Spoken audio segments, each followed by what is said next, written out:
keep forgetting to write something for when you ask us how we are at the beginning. I'm good. It's not good. It's not good enough. It sounds great. It sounds great. Keith, just stay on it. I'm good. Hey, I'm good. Ask me first, and Keith, follow my lead. Okay. I don't like where this is I'm going. really bad at winking. You are. You almost. I was like, she's your having a eyes? Now stroke. use one of them. Oh my God, Emmy, your face. Now go back to using both. Move back. I'm so sorry. Shit. I'm not recording right now. I'm waiting till she. Well, the video's recording. This is all just waste. It's 2 minutes right now. No, it's not. This is the cold open, man. Oh yeah. We were gonna start That's recording a cool cat. podcast, but That's the Aw, coldest opening I've ever seen. Wait, that sounded wrong. Stone cold, adorable. Hi, Darcy. One of the podcasts that I love to listen to started doing cold opens, and Ooh. I adore them. I'm so glad that we do them now. oh, and Yeah. I like that Cold it's opens are exclusive fun. to YouTube. You know, it And- gives people a reason to turn it on. Mm-hmm. Yeah. And they last night, yes, last night we're on Jimmy Kimmel. So guys, goals, okay? Putting it on the vision board for 2024. Let's probably do 2084 and see if we can make it by that point. I think. Well, it's probably going to be some other Jimmy by then. Cat is gone. We are good to go. Bowl is empty. Flirkin free. Flerken Nice. free. All right. Hit and record. 3, 2, and 1.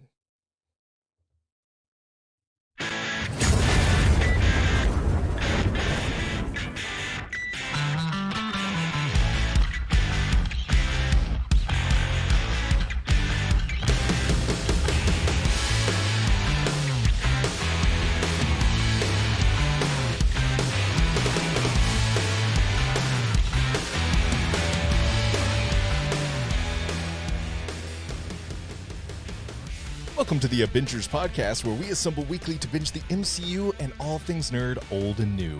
You can find us on Facebook, Instagram, X, Threads, and TikTok at Abingers Podcast. That is one word, ladies and gentlemen, ABINGERS Podcast. Give us a like, a comment, and let us know what you think of the show. You want to see the video version of this podcast? YouTube.com/The Abingers. Come see our smiling faces over on YouTube. We'll see you over there. I'm just one of your hosts, Brandon. I can't do it alone. Emmy, how you doing? I'm feeling higher. Okay. Wow. All right. Oh, here it is. Keith, how you doing, man? I'm stoned as shit. No. Further. Faster, further. Higher. No. Faster. Further. Better. Oh, my Stronger, God. Faster. Higher. Welcome to our Marvels review, everybody. We are here reviewing the Marvels. If you have not seen the Marvels movie, get on out of here because we're spoiling it. We're going to dive right into the spoiler world of the Marvels, so please leave. But if you've seen the movie and you want to hear us talk about it, you've come to the right place. So here we go, guys. We've had 2 releases. I saw this Thursday night, and I saw Loki finale Thursday night. And so, we started with Emmy for our Loki finale. We're going to flip it over to Keith. Keith, the Marvels. What? Wait, you're telling me we don't have any new patrons? Oh, it's been a day. Yeah, okay. Fair point. You want to give a shout out to our 4 that we got last week? Oh, hell yeah. I don't remember their names. I'm very sorry. But, shout out to you guys. We're going to shout them out again so Emmy will remember your names this time. Colin Williams. Bienvenidos al helado. We gotta shout them out. We gotta shout them out. Oh, sorry. Shout them out. Okay. You're doing the bit before the shout. Storm. Yeah. Okay. Sorry. It's all good. Colin Williams, Rachie HJ, Jay Peso, and Mariah Rivera. That is awesome. Thank you, guys. Thank you. If you want to join the Patreon, patreon.com/Abingers Podcast. $1. Hey, keeps our lights on and our eyes on. So, yeah, come on over. Join us. We'd love to see you. Patreon.com/Abingers Podcast. We love it. So, guys, the Marvels. Start with you, Keith. What'd you think, man? Okay, so I'm a big Flerken lover. I have 3 of my own, so this was a no-brainer. I really enjoyed this movie. Shitting on this movie would be difficult for me with how many Flerkens there were. No, this was a good movie, guys. This was a good time. Is it top tier Marvel? No, but I don't think that's what they were going for. This is doesn't have to be an Avengers threat. It just needs to be a fun fucking time, and I think they accomplished that. Honestly, it's better than some of the other movies. I would put it. You've heard me complain. You know the ones I don't like. Uh, we could talk about it next week or 2 weeks from now on Twitch.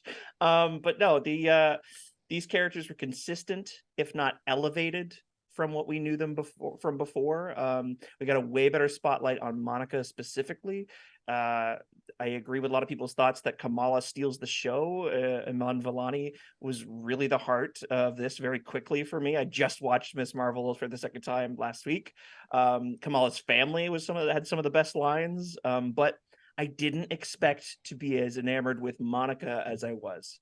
Monica Rambeau, Teyonah Parris. I hope I'm pronouncing her first name right. Teyonah or Tiona? I think it's Teyonah. She got a way bigger focus, and I loved what she brought to the team. She's the brains. She's inexperienced with her powers because she's not using it to like repair some ship or something as an astronaut. She's actually a superhero now, so she's learning as she goes. I love that idea.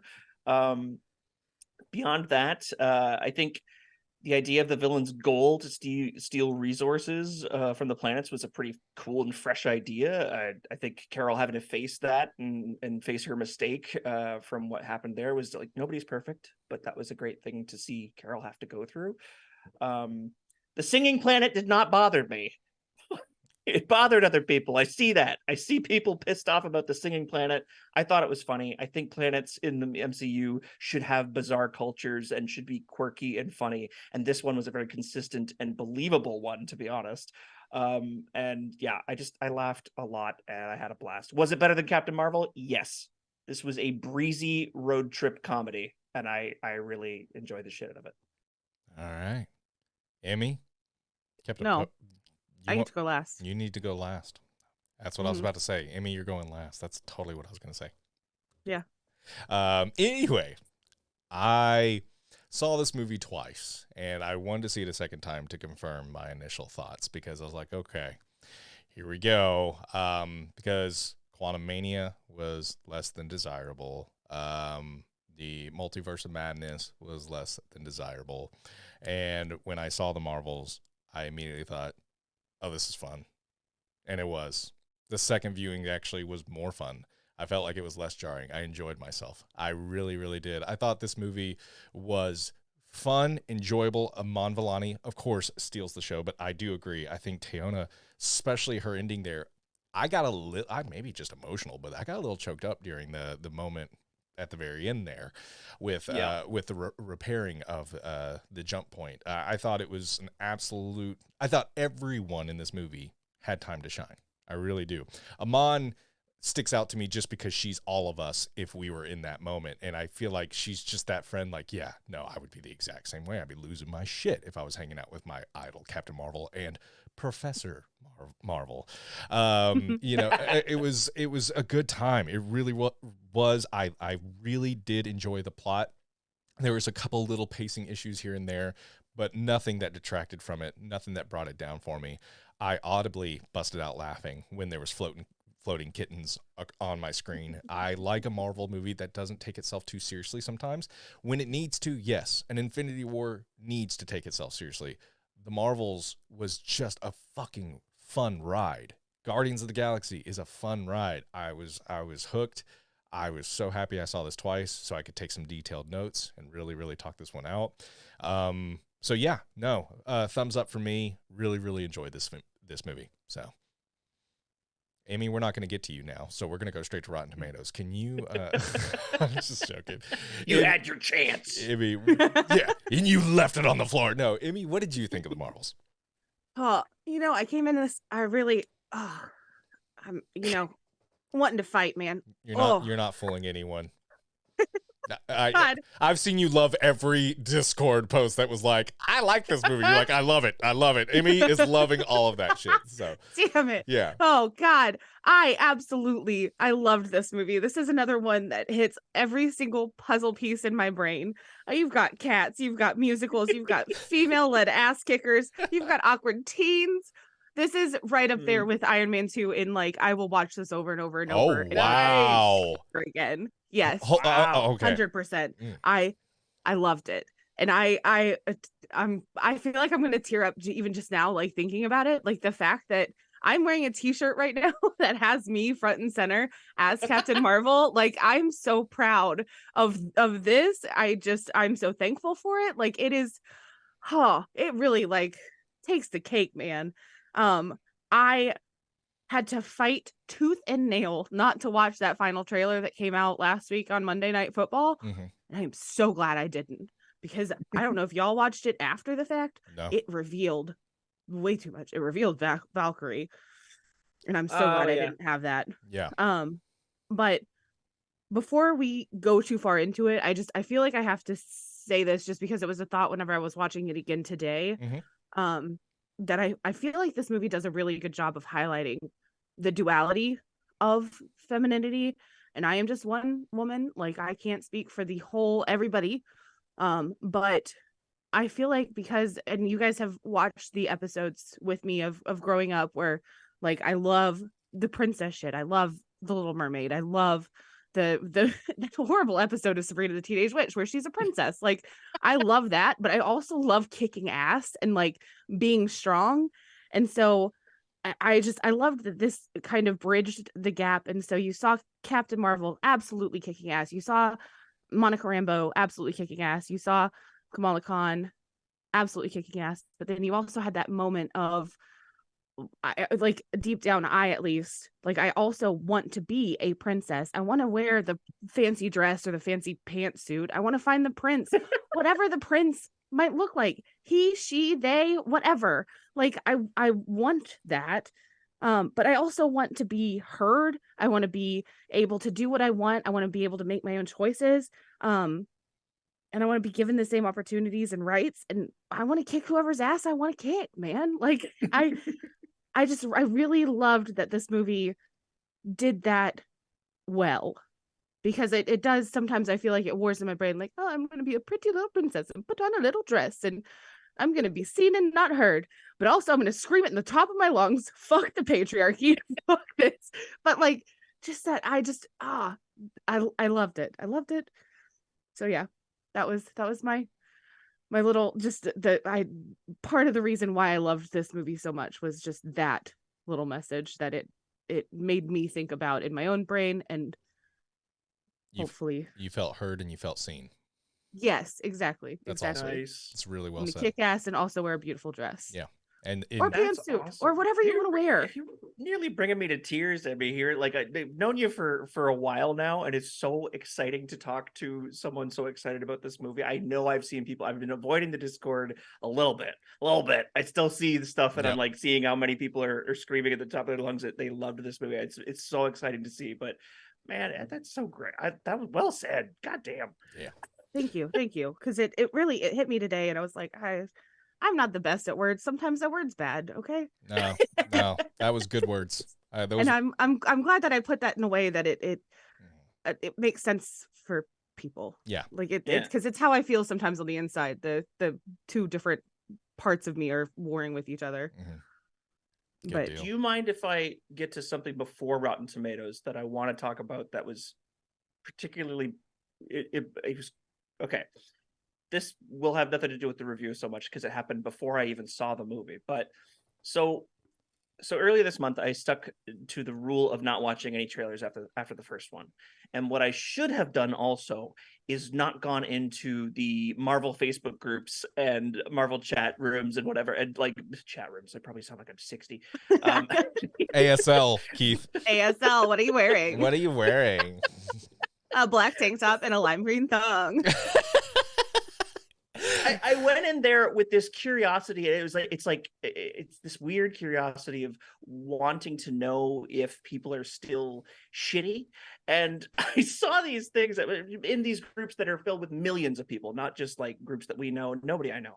But there's still these guys out there discarding the movie and just completely saying, I'm not going to see it. It's trash. They can't say that without having seen it. So it really pisses me off when I saw that. I was just, So I went into our Discord And I responded, I said in the Marvel's channel what I wanted to go into this movie expecting, or like in a response to the incels and the guys that are saying these stupid, these terribly ignorant things. And I said, I'm going to go into this movie acting like I'm, knowing that I'm not the target demographic as a 36-year-old white man, blah, blah, blah. And I was just responding to all these people I didn't agree with, but none of those people in the Discord knew what the hell I was responding to. So or the anger that it was coming from. So I felt so shitty, but I got called out. And I got called out for good reason. They had some great points. There was Fusion Strike made a great point in there saying, haven't we all been young? And he knows he still knows what it feels like to have been Kamala's age. And he's right. He's absolutely right. I shouldn't have made it about gender. I said essentially that if a young girl can go in there and see a hero to look up to, then I'm happy. But saying essentially that I'm not the target demographic, right? And then Brandy, in her true fashion, called me out further. It was making more of a general message to other people who talk like this, not just to me, but she checked me on my white and male privilege. She pointed out things that I never thought about. She said that essentially that how come it was never a stretch for me to relate to other characters like Cap or Thor or Tony. And she's great. It's a great point. And she said, and I quote, representation needs to be more than having people that just look like us on screen. Although that's a big part of it, especially when you're young, but we really need to expand the concept and execution past that limit. And she said that if I go into this movie with these expectations that I've set, that I'm, unable to relate, and I know I'm not the demographic, then I've already put up a barrier that will overlook the ways that I can relate to these characters on a deeper level. And I loved this comment. I love a lot of our Discord members' comments. That one hits, man. Yeah. Yeah. And she did hit the nail on the head. So she did. Neither of them knew that I was mad or where it was coming from or where I was. So I explained afterwards, but it's just those people that say things like the MCU, which is a term that makes me throw up in my mouth a little bit every time I hear it. But I consider myself a feminist. And if I'm not willing to hear comments like this and admit where I've overlooked or expand the perspectives that I should have, then I'm not going to be a very good feminist. So I just wanted to say that. Thank you to Brandy. Thank you to Fusion Strike. And I love you guys. And I would add that as well, a human being as well. Like, I feel like we always need to be keeping a listening ear out, no matter what the topic is or who it's about. It's just constantly... I think sometimes we hear to respond rather than hear to think, and I think that is a beautiful, poignant message, and I think we could use a lot more of it. So really, really well done, Keith, and great points, Emmy. I mean, just both of you firing on all cylinders. Yeah, I was gonna say too, well done to our Discord for not being like, oh, Keith said this, oh, Keith bad, oh no. It was like a moment to educate and be like, oh, well, have you thought about it this way? And like, it was I'm proud. It made me think too that our Discord has never been No. The type to have these MCU comments. So I, in no way, like, I don't know why I was displacing and projecting into the Discord, because it was the people I talk about Marvel with. That's all. I didn't want to talk on the fucking Facebook group. So I was just talking about, but it was just like, I didn't elaborate enough. But yeah, I've never been prouder. I love our community we have. Yep.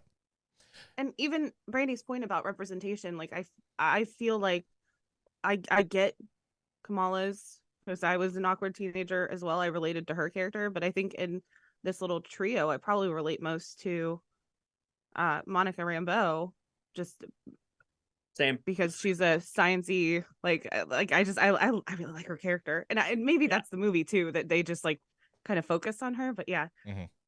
Yeah, that is, it's an interesting point that representation doesn't necessarily mean what a person looks like. Yeah.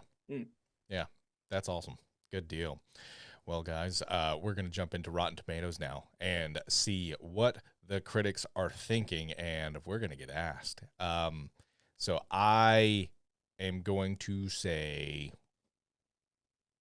80% for critics. I think this is a solid 8 out of 10. I don't ever guess audience. I don't know why I'm trying to pretend, but given how they were a bag of dicks about Captain Marvel, I don't want to guess. So, yeah.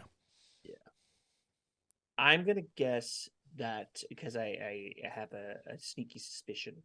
I'm gonna guess that critics are probably at like 56 or something because yeah, just fuck the patriarchy. All right. There's a theme for this episode. Good deal. I'm curious now. What do we got, Okay. Amy? So critics, and this, okay, we're starting on a sour note. We're going to end on a sour note, but okay. Critics gave it a 62%. Hey, It's fresh. They're crawling. It's fresh. They're crawling. It's fresh. And it has come up. It has come up because I did check it immediately after I saw it on Thursday, and it was at 60. Yeah. So it has come up. Okay.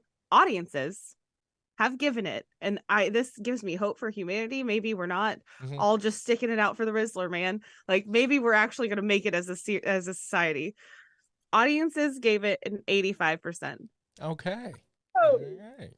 Yeah, that's a solid B. Well, I'm actually shocked to hear that. Really, I'm actually shocked on the critic side, but I'm actually shocked on the audience side. I would have flipped those two scores.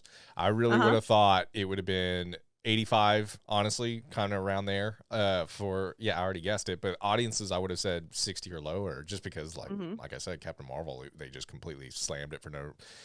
Yeah. Anyway. I do wonder because I think that not IMDb. Sorry, I think that. No, it was IMDb that had to start changing it for, was it Blue Beetle? I don't know, but I remember Rotten Tomatoes had to change it because they were like, people. So then maybe Rotten Tomatoes changed it because IMDb does not seem to have, because they are at a 6.1.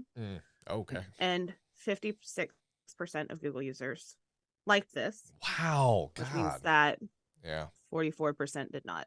Okay. Well, curious to see or didn't see it. Yeah, I'm curious really what that 44% is. You know, is that 44%? What percentage of that saw the movie, genuinely did not like it, or as opposed to just people review bombing it because, you know, that they literally have nothing better else to do. So like it would shock me because I would say I can understand.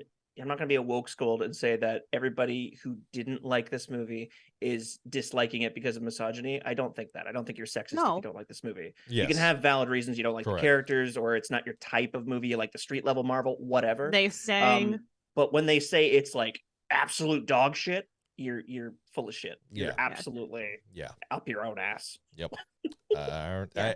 So we're going to break this movie down because Emmy and I saw it for the second time today.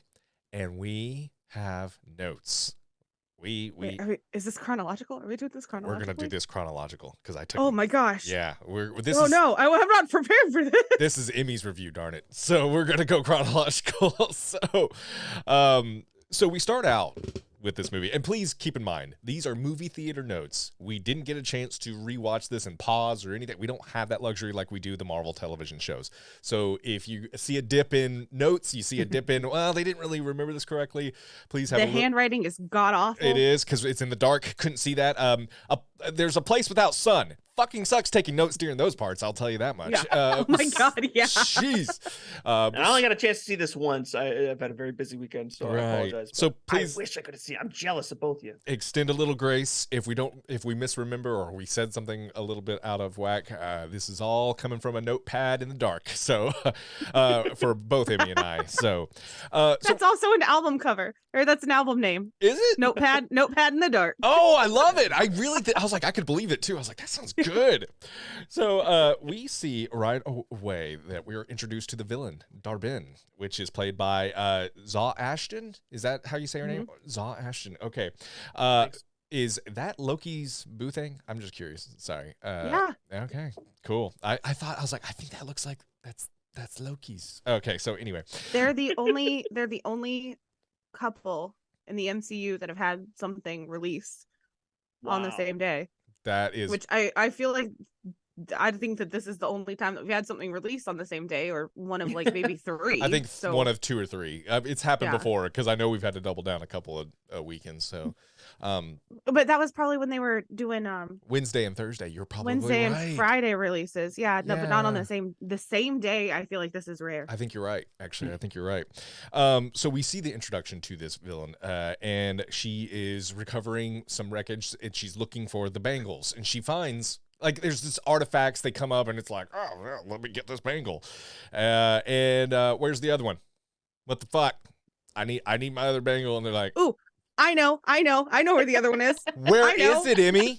It's in Jersey City. Jersey City. We snapped to Jersey City, and there's drawing, and I wish we saw more of this throughout the movie. This is a little nitpick for me, not in a bad. I just love this art style. We saw it so much in Miss Marvel, and Miss Marvel, yeah. this was such a great fucking intro. Have her doodling in the spaceship and just doing all this crazy. And we're gonna when they're talking about a plan, like we're gonna go do this, we're gonna do that. I would love to see Miss Marvel just sketching it on a notepad in between jump points, and we just get to see like we're gonna do this and see how it varies from her mind thinking it's gonna go this way.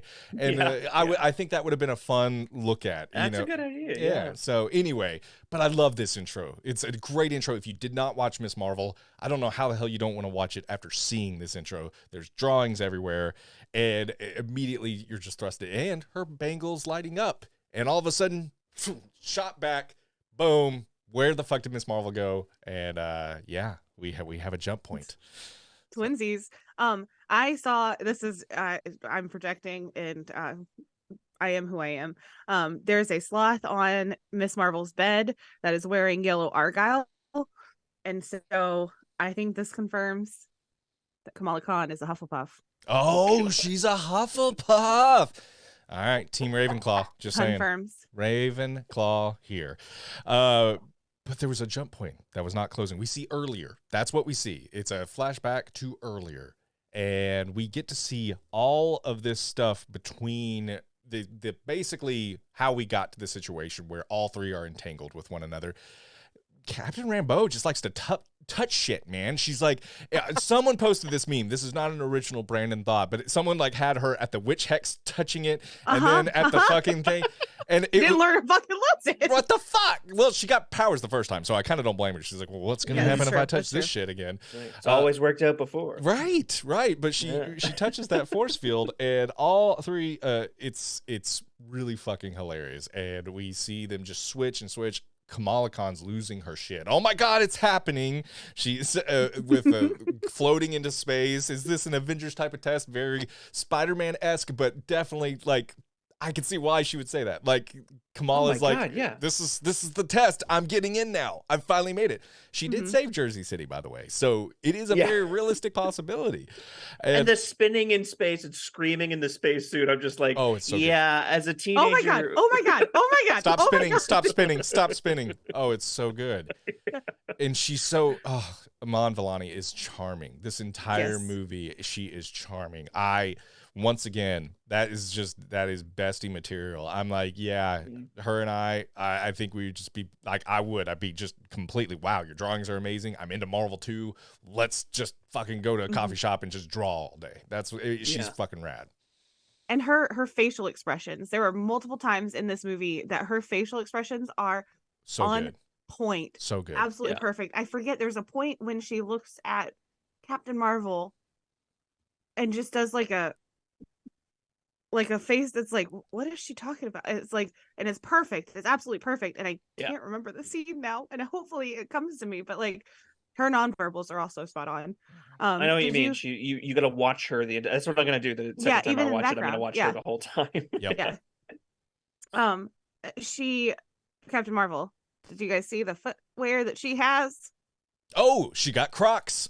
She got them tie-dye rainbow Crocs. Tie-dye rainbow Crocs. Yes. I love just like my students. Yeah, I have a pair of Crocs too. They are comfortable as fuck. So do I. Hell yeah. Hell yeah. Keith, mine are Croc-offs though. Keith, we need to know, is it a threefer?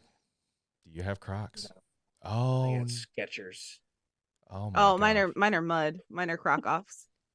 Oh, mine are Crocs. So whoa. Brandon over here with the money.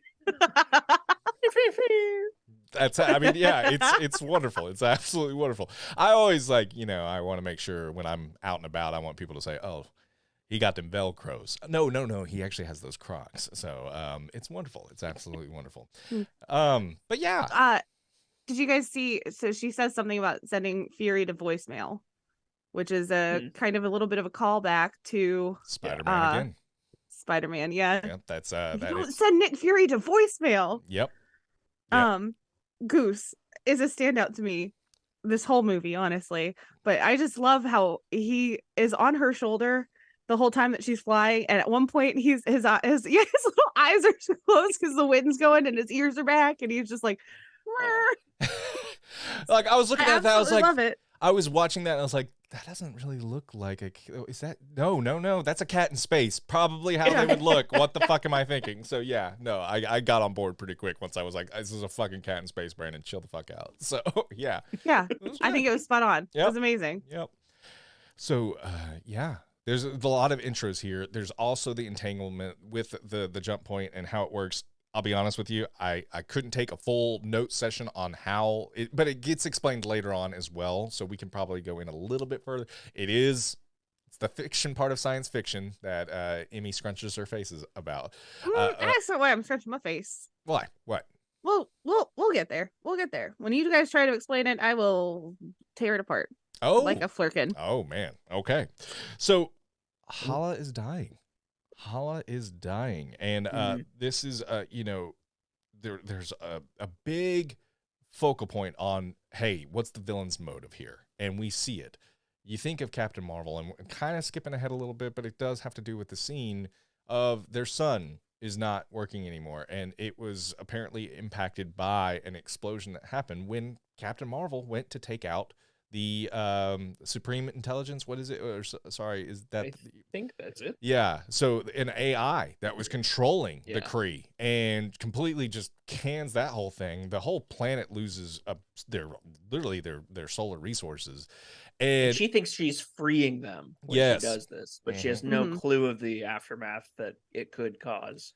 So it's yeah. And to the credit of the writing, they showcase this flaw. This is a flaw of Captain Marvel. She saw what happened.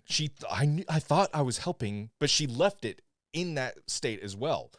How many times, especially, have you done something? Oh, I made a mess. I'm just gonna fucking run. Like it sucks. But I mean, gosh, I was, in something that big. How do you fix that? She does wrestle with that later on in the movie too. Like, what can I do? And I can't return home. Why didn't you reignite their son? I didn't know I could do that. Yeah, exactly. I've never done that before. Exactly. And I really liked Rambo giving that speech, which is later on, but Rambo says, like, I've done a lot of shit in the last week that I've never done before, and it's a really cool, believe in yourself, the power of belief. You don't know what you can do and what you can obtain if you don't go out in there and do it. It was fucking awesome. Loved it. Yeah.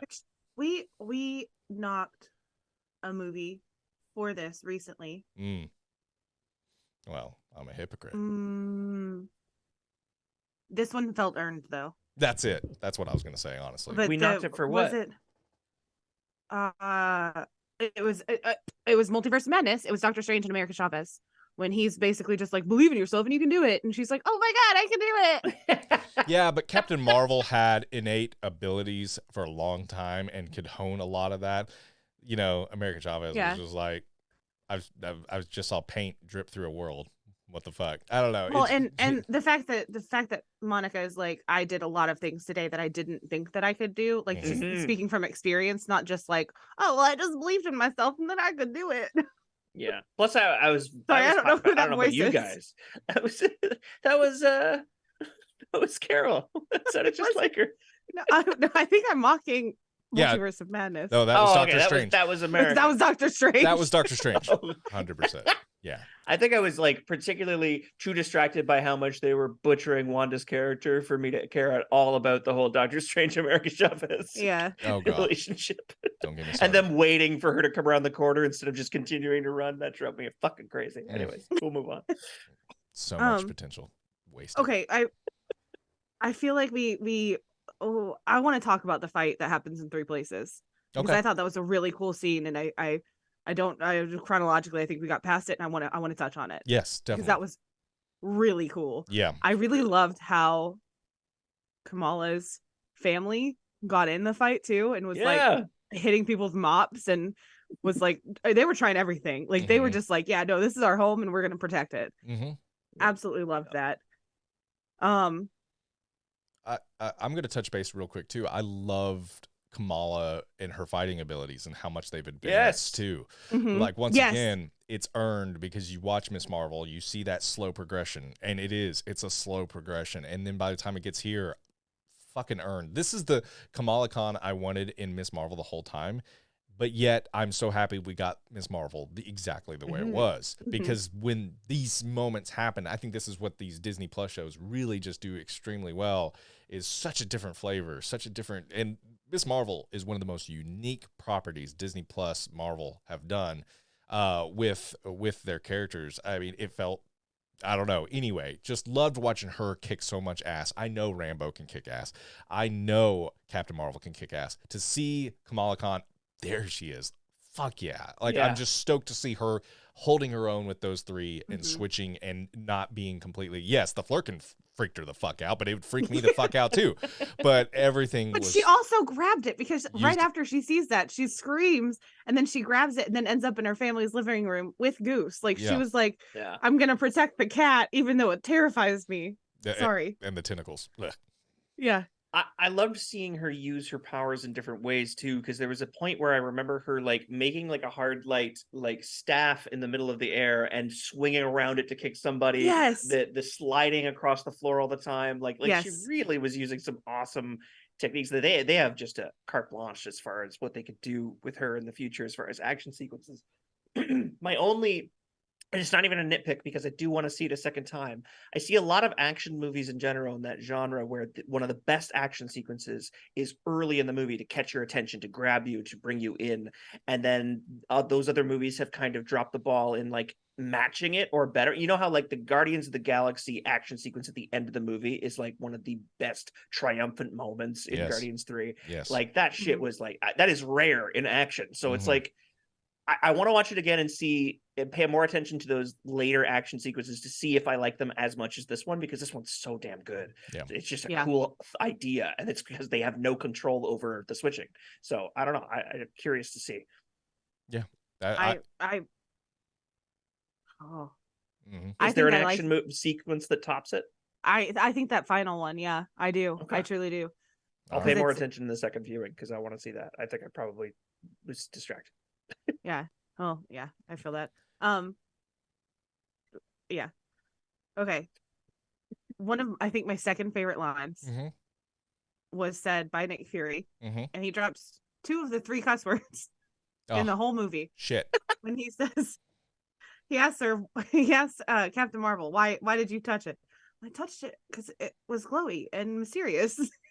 Okay, no more touching shit, especially glowy, mysterious shit. Yes. And that was such a great line. And in a weird way, it kind of justified Rambo for the witch hex and for this movie. It justified it all. And God, who am I to say I wouldn't do that either? Like, what the fuck is this shit? And it was really funny. And this was, I think, a more layered Brie Larson, because her delivery here I love the first Captain Marvel, and I don't give a fuck. I know a lot of people say, oh, she was a little stoic, she was a little, rigid. I thought it went with the fucking character. I think it made perfect fucking sense with the movie. If you pay attention to the story at all, it makes sense why she's acting the way she is. Maybe that's Brie Larson's acting. To me, it was storytelling with her acting as the performance. So I don't believe that bullshit. I thought it went straight with the character. And this one, she's partnered with a few people. She's gotten out a little bit more. Yes, she still has that rigidness because she spends a lot of her time on a ship alone. Don't get me wrong, but she partnered with Fury, and she was a little bit more open with Fury, a little bit more trusting because she's had that relationship for several years. I just really appreciated it because I think both with the past Captain Marvel, I don't think the criticisms are warranted. I think it went with the character, but with this, a lot of range here. We're starting to see that character develop. So all earned, and especially to Emmy talking about, why'd you touch that? Well, it was fucking, that was something we had not seen from that character before, and I liked it a lot. Yeah. That's a really good point.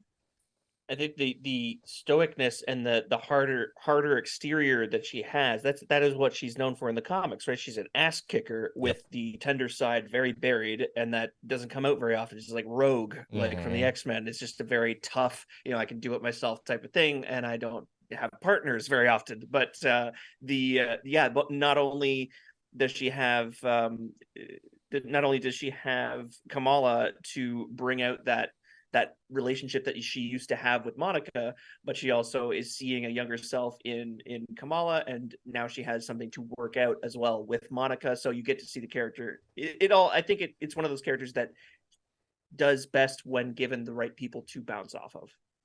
Yeah, I would agree.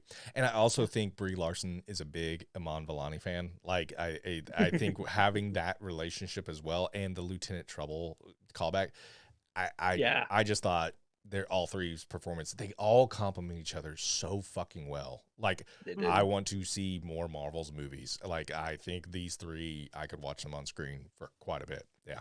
So. Yeah, no, I agree. It's a fun time. Yep. For sure.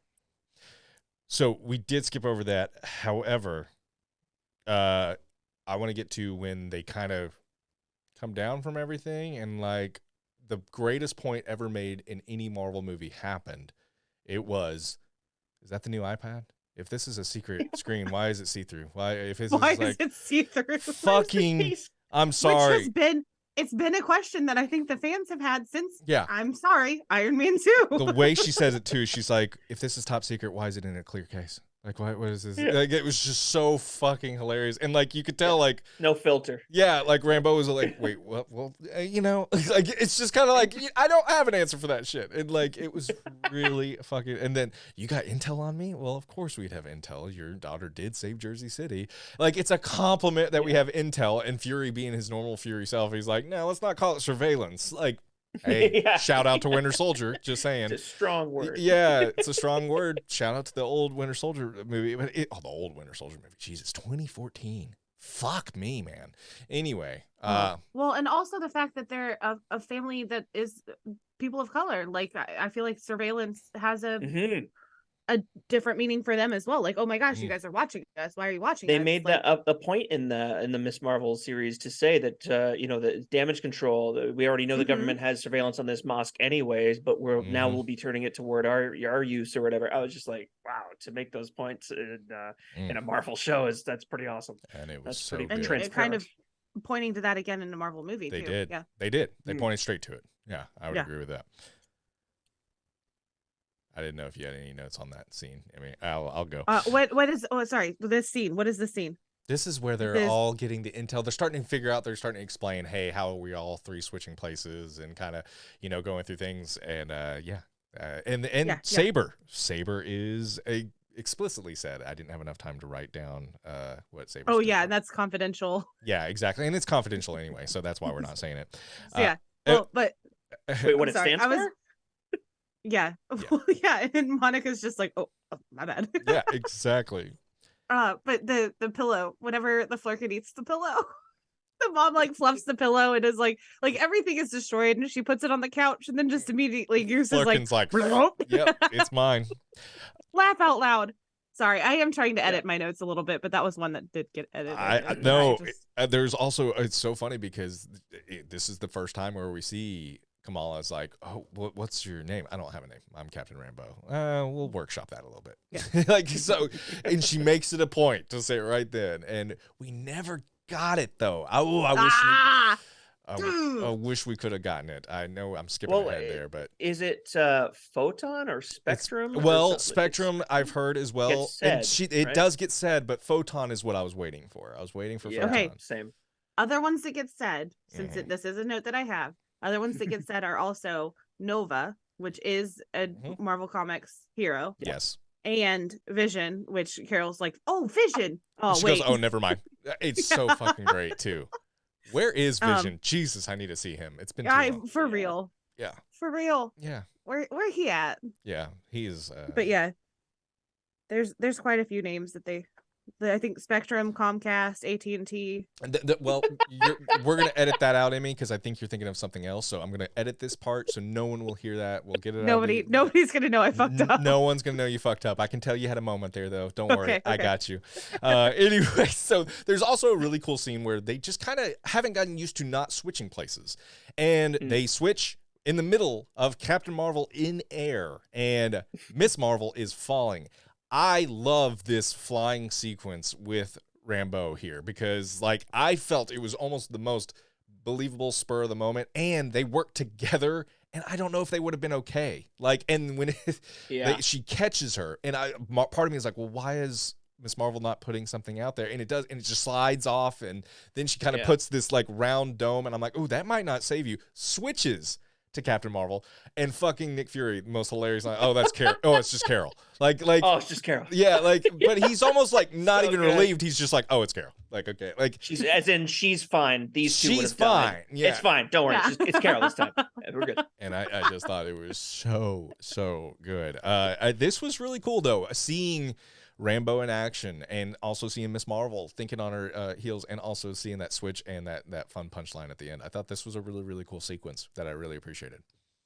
Yeah, I love this is one of the best showings of Monica not having any experience, being the superhero side of her. I mean, yeah, she can kick ass. She's got training. Yeah, she can fix satellites. She can fix equipment like that. She's an astronaut, but she's not used it for many other heroic reasons, and so she doesn't know her capabilities at all. And I love that that's a gradual thing, because we got that from Miss Marvel and in the series, and we've seen Carol kind of already have her powers and always know what she's capable of. Kind of, but with Monica, it was just so sweet to have that representation, to see a superhero learning what they can do. It's almost like she's hesitant to use them, because even in that first scene where we see her, it's I looked up, I think his name is Dag, is that Saber agent? Yes, because he is pretty cute. I was just curious. He's 100 Emmy. Oh, is he? I thought he was 300. He's 300 Emmy. The same age as Kamala's dad, so that's a very good point. Fine. That's a very good point. Yes, that's a good line. But yeah, he even says like, oh, if only we knew somebody who had like superpowers who could look into this and fixed it. And that was like him kind of like nudging her, like being like, you've got superpowers, like go fucking do this, man. Yeah. Because she wasn't gonna be like, oh well, I could do this really easily. I was gonna go somewhere. Oh, with the falling. Yeah. With the okay. Here's my biggest nitpick of the whole movie. All right. Wow. This, and honestly, like I will blow through it and blow past it. It's fine. Like I'm just really curious. Yeah, me too. I like this scene. Oh, I like. Well, no, I will take that back. Oh, okay. I left the theater to go get my phone during this scene because this scene made my butt pucker. Are you afraid of heights? Yeah, I don't like heights. I don't like people falling. Fair. I don't like thinking about falling. I was going to say afraid of falling. I always tell people I'm not afraid of heights. I'm afraid of falling. Like, because I've been at higher places and been just fine. It is that I don't like that. That is the worst. Fuck roller coasters. Hi, my name is Brandon. Nice to meet you. Oh, I love roller coasters, but see, that blows my mind. That is interesting. Yeah. Yeah. Okay, I love how Emmy's like, yeah, that doesn't make sense. Let's go. I never thought about that. We're all in this together. My mom's afraid of heights, but I'm afraid of snakes. I've never been afraid of heights, but I understand what it must be like for someone to watch a scene like that. That can't be fun. Snakes don't I feel bother like me. if I'm strapped in, I'm okay. But it's if it's like me controlling whether or not like I it makes me shake because I'm afraid that I might whoop. That was a good illustration about almost dying off of a cliff. Go, whoop, whoop. Yeah, sometimes the intrusive thoughts win, and I can't trust myself. The other day we had a caramel apple bar. At work, and I was putting toppings. It was really adorable. I was putting toppings on, and there were other people in the room, and I was putting sprinkles on. I went, I love sprinkles, and then I was like, guys, I'm sorry. This is the internal voice that you let out every once in a while, like just straight up. It was just like I couldn't stop it. You know what? Nor should you. No. Who doesn't love sprinkles? That's great. Don't stop. I do love sprinkles, but the way that I said it was like a demon. I heard. I love sprinkles. I love sprinkles. I would have been like, Amy. Maybe later. Step away from the sprinkles. Yeah, you're concerning me. Yeah. But okay, biggest nitpick. Yes. Was I don't think that there was consistency with the teleporting and using the powers. Mm-hmm. Yeah. Well, did they both have to use it at the same time for They it? have to be using them at the same time. Yes. So that was my workaround too. I was like thinking that at first. I'm like, oh, it doesn't happen every time. It's Mm-hmm. not every time, because I was trying to clock that, and then it was like, oh, I'm not going to be able to clock this if it happens only when all three of them are using them, or Or two of them, because they did it with their two switching, and that's what it was. And so that's how I justified it. Emmy, if you saw it happen, let me know. But I saw it when, these two are using it at the same time, they switch. Ooh, Emmy, ready to throw down. What do you got? She saw it. So when they're all in the living room explaining to each other, and Kamala has just met everybody, and they're like, oh, I've got hard light powers, and Monica's like, oh, that's you can turn light into physical matter. I've never seen that before. That's so cool. And Kamala says, oh, let me show you. Boom, does it. Yeah, Captain Marvel is off screen, so she was probably using her powers at the same time. Fuck. She switched it. Same as I do think that Monica's powers, she has a variety of powers, and only when she would blast things would it happen, but maybe not phasing through things. Hold on, Keith. We got a fuck from Emmy, which is the most I was wrong. I'll get out of this entire podcast. I need to just revel in this moment for a second. Where does she switch? She switches. She goes straight to the battle where Captain Marvel is fighting. So she obviously was using those powers at that time. Where Captain Marvel is fighting who? That was after they fought in the 3 different places. I thought she was still fighting people. She's still at the warship. Exactly. She was still on the warship, beating people's asses. Yeah. You said beating, right? Your mic cut out a little. We'll talk. I'll leave that up in the air. Oh, Emmy won't like that. Oh no, it's falling. Emmy's having a full revelation though. She's thinking about the multiple powers being used, and she's trying to watch it a third time. Yeah, Emmy. That's what it is. Not what Keith just said. Oh, sorry. Watch it a third time. Let me know if you see anything different. But yeah, go see. I know you probably will go see this a third time. She's not kicking ass on a ship though. Captain Marvel's I thought she was. On a ship. I thought she was too. Yeah. She comes back and she crashes into the table, which is the only furniture that the poor cons have left that's held together. Yeah. Because that whole battle has happened. Mm-hmm. Yeah. But where did she come from? Cotton Eye Joe. I can't remember, and it's Google's no help. So Keith, whenever you watch it again, please let me know. Because I can't. Good deal. Good deal. Yeah. You got it. Well, guys, we end up at Tarnax, and shout out to Emmy for giving me that name because I did not have that written down. So we get and shout out to Wikipedia for giving me that name. Wikipedia writes all of our podcasts, by the way.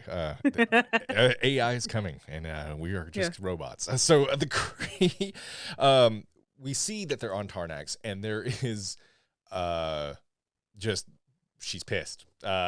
She is not happy because the Annihilator was sent. So Darden is immediately saying the Kree came hopeful for peace, but you brought the Annihilator upon us, and for that, and we see destruction and we see an evacuation, and this is just kind of a heart-wrenching scene, obviously given the current world's climate, and we'll just leave it at that.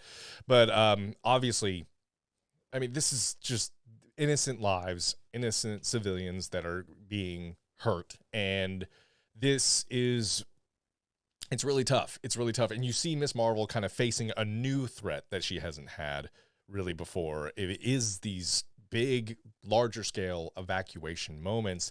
And she quite honestly just defies Captain Marvel a couple of times. Don't use your powers. And she does. Immediately. And she is all out of the good faith of her heart trying to rescue as many people as possible. But in turn, there are some ramifications that happen. And it gets to the point where they're still evacuating. And Captain Marvel, we need to save who we can. Just quite frankly, just snaps at her. Yeah, does. And hard to fault Captain Marvel, and definitely hard to fault Miss Marvel. I think I like movies where there's two characters that can both be right, and they're both right in this case, in my opinion. I see exactly where they're both coming from, and I sympathize where both are coming from.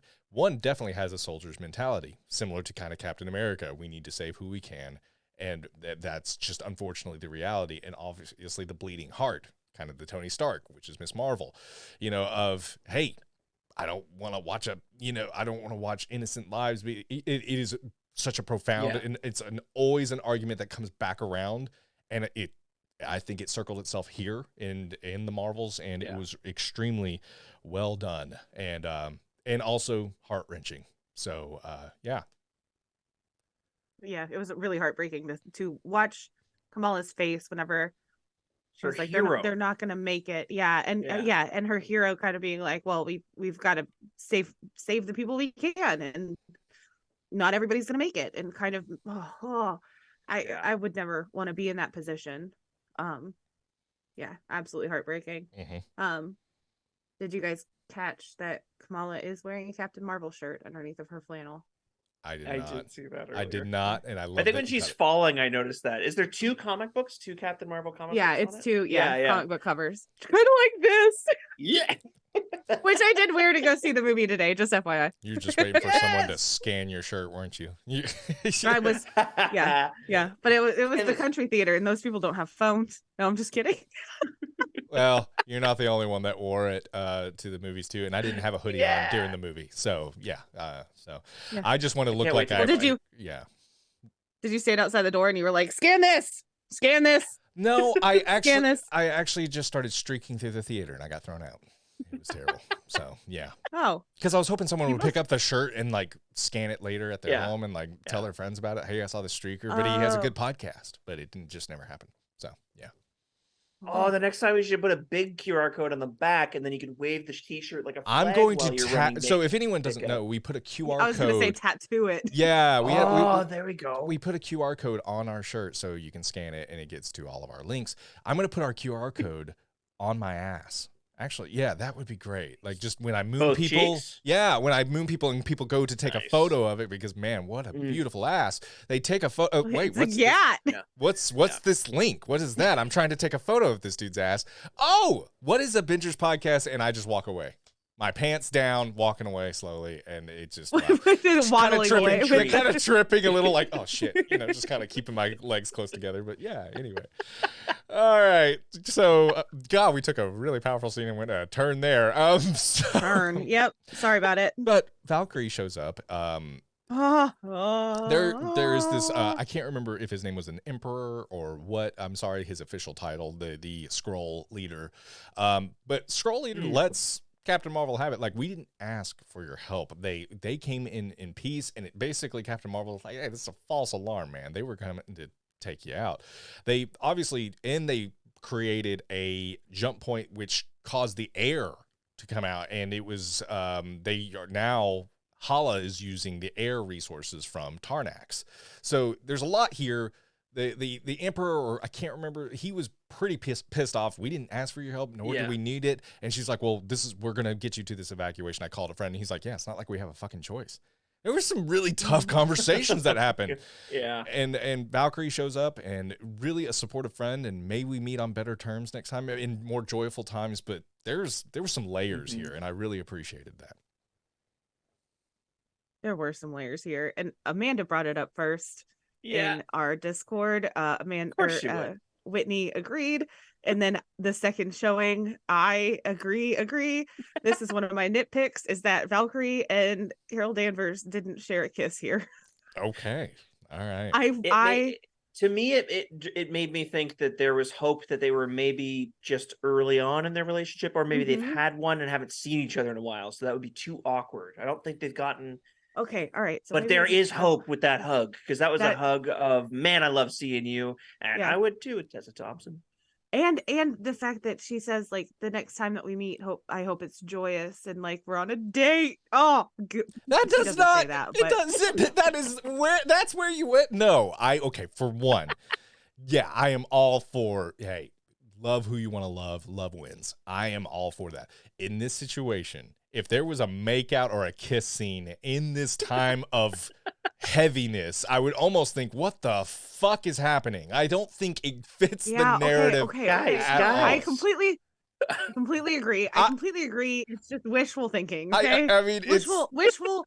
It would make the movie suffer, but my dreams would come true. yeah, like, I don't know. And that's also a nitpick with other couples in any movies. Like, I hate when there's a super stressful moment and they're like, oh, I'm going to stop and kiss right now. I'm like, fucking why? Like, I'm sorry. When I'm stressed, my wife and I are not like, well, let's kiss right now. No, that's not what we do. We go figure shit out. It's just weird. Yes. And then kiss. And then My when wife it's and figured out, we kiss. Yes. They're figuring shit out. Don't do it.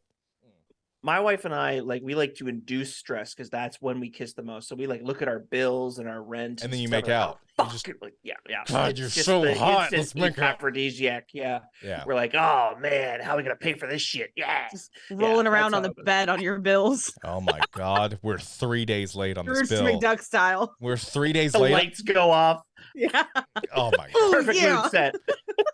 If kink shaming, once again, we don't do it, but sometimes I think we should. I loved that this scroll general had this feeling about Captain Marvel because we got a hint of that in Secret Invasion. We never saw Carol in Secret Invasion, maybe for the best, but no. We know that the Skrulls feel abandoned by her. We also know that the Kree have nicknamed her the Annihilator. Kree love their nicknames: Ronan the Accuser, Carol the Annihilator. We've got them. They love a good historical epic nickname. Nice. But yeah, I liked seeing that the Skrull have kind of, as a people, have turned sour on Carol. She needs to prove herself. She needs to do some soul searching and some digging out of this hole. Yep. Agreed. Yeah. So You were gonna say guys? who? What? You said guys. I thought I said agreed. Oh, my bad. I heard guys. Like a while back, you were gonna be like, guys, Maybe I did. next scene. Oh, but I can do next scene, but I think Emmy's got next notes, so we'll go there. I did. I was gonna say, this is a little bit too real. It made me like, ooh, God, because I like it. There are Grounds some the real moments in this movie. grounds This the road trip movie. comedy. There's some real. Yeah. well, okay. There's the refugee. There's one part that was like, Mhm. and then also the fact that their planet got to a point where you couldn't breathe the air and there were no natural resources. I feel like we might be careening in that direction, and it's just like, I don't think we have this capability to steal it from other planets. So what are we doing? We may.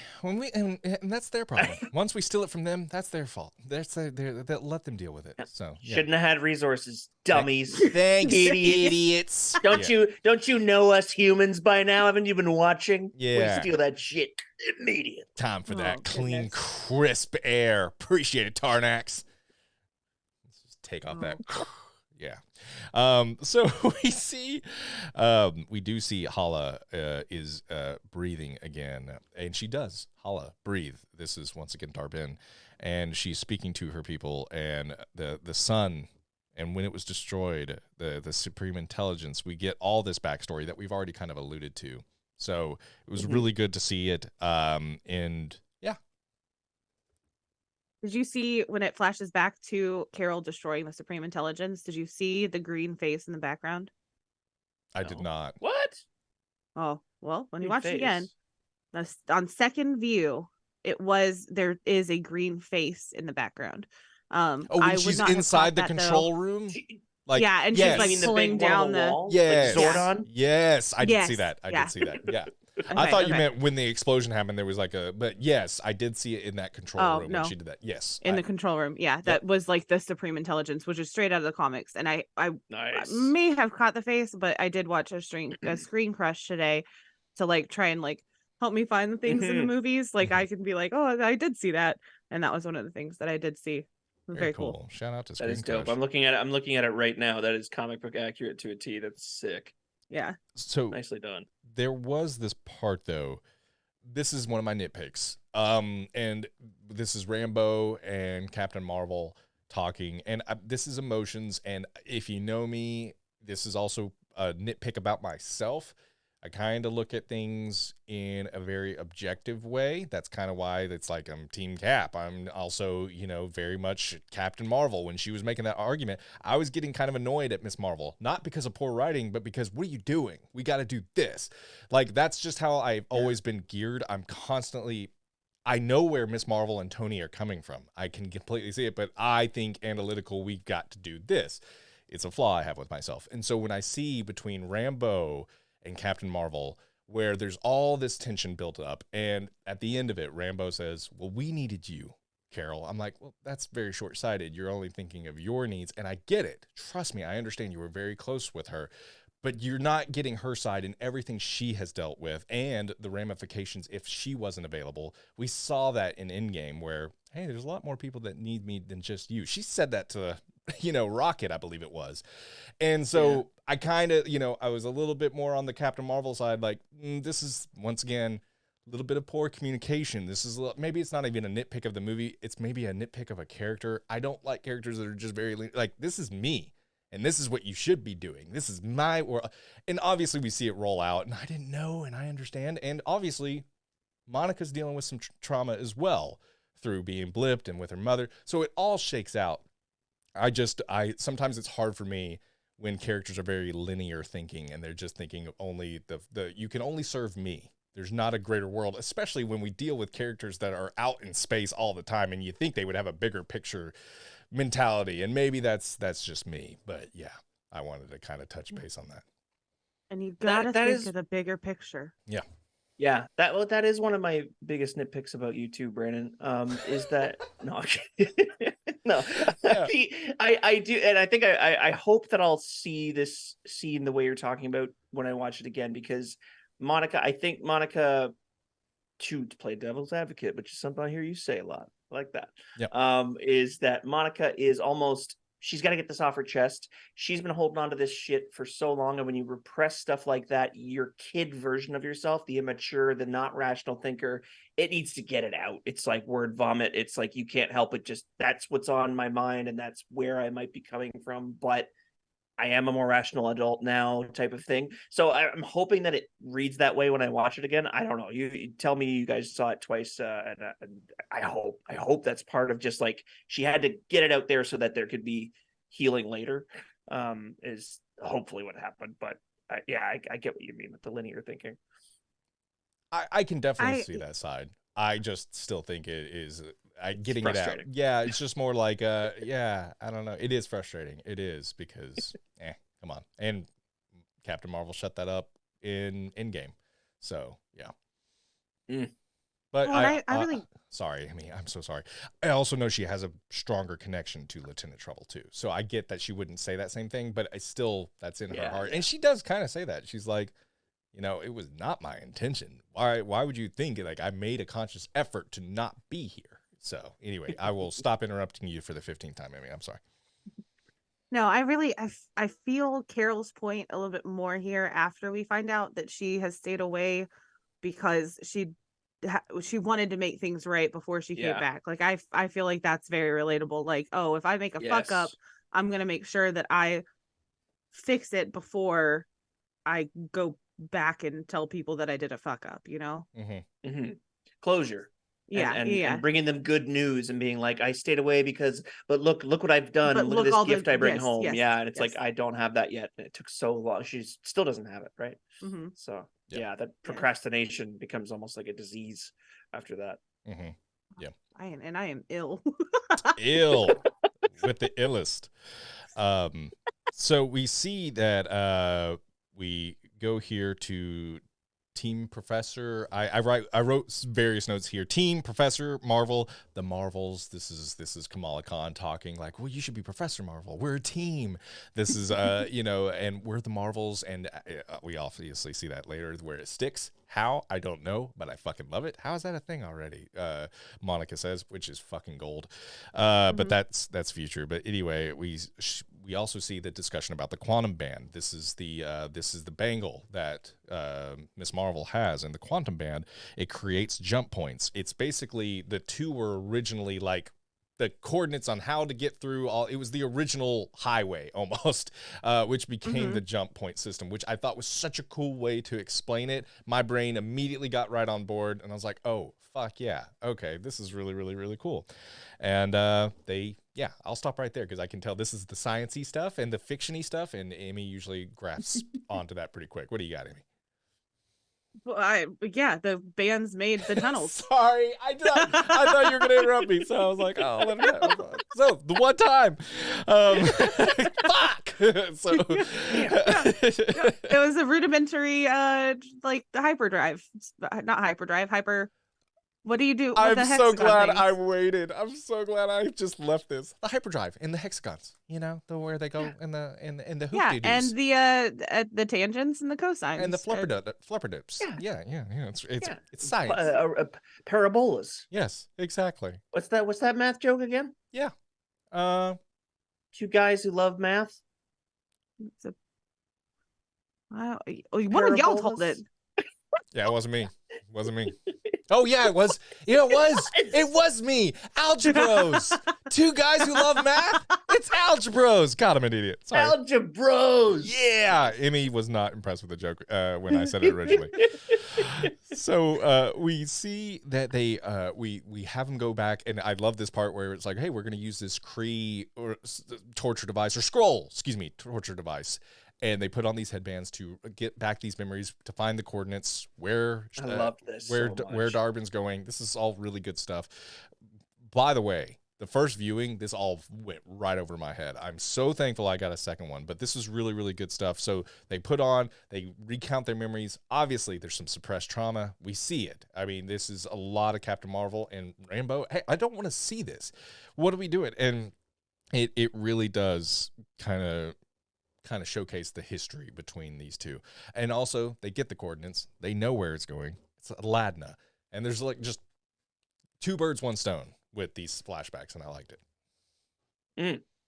I call bullshit when Carol comes out of it and says, I didn't mean to do that. And it's like, I think a part of you did. Maybe subconsciously you wanted to connect and reconnect over the fact that you both loved your mother. And it's just like, okay, yeah, I think that was a really brilliant way because Carol is flawed deeply in this movie.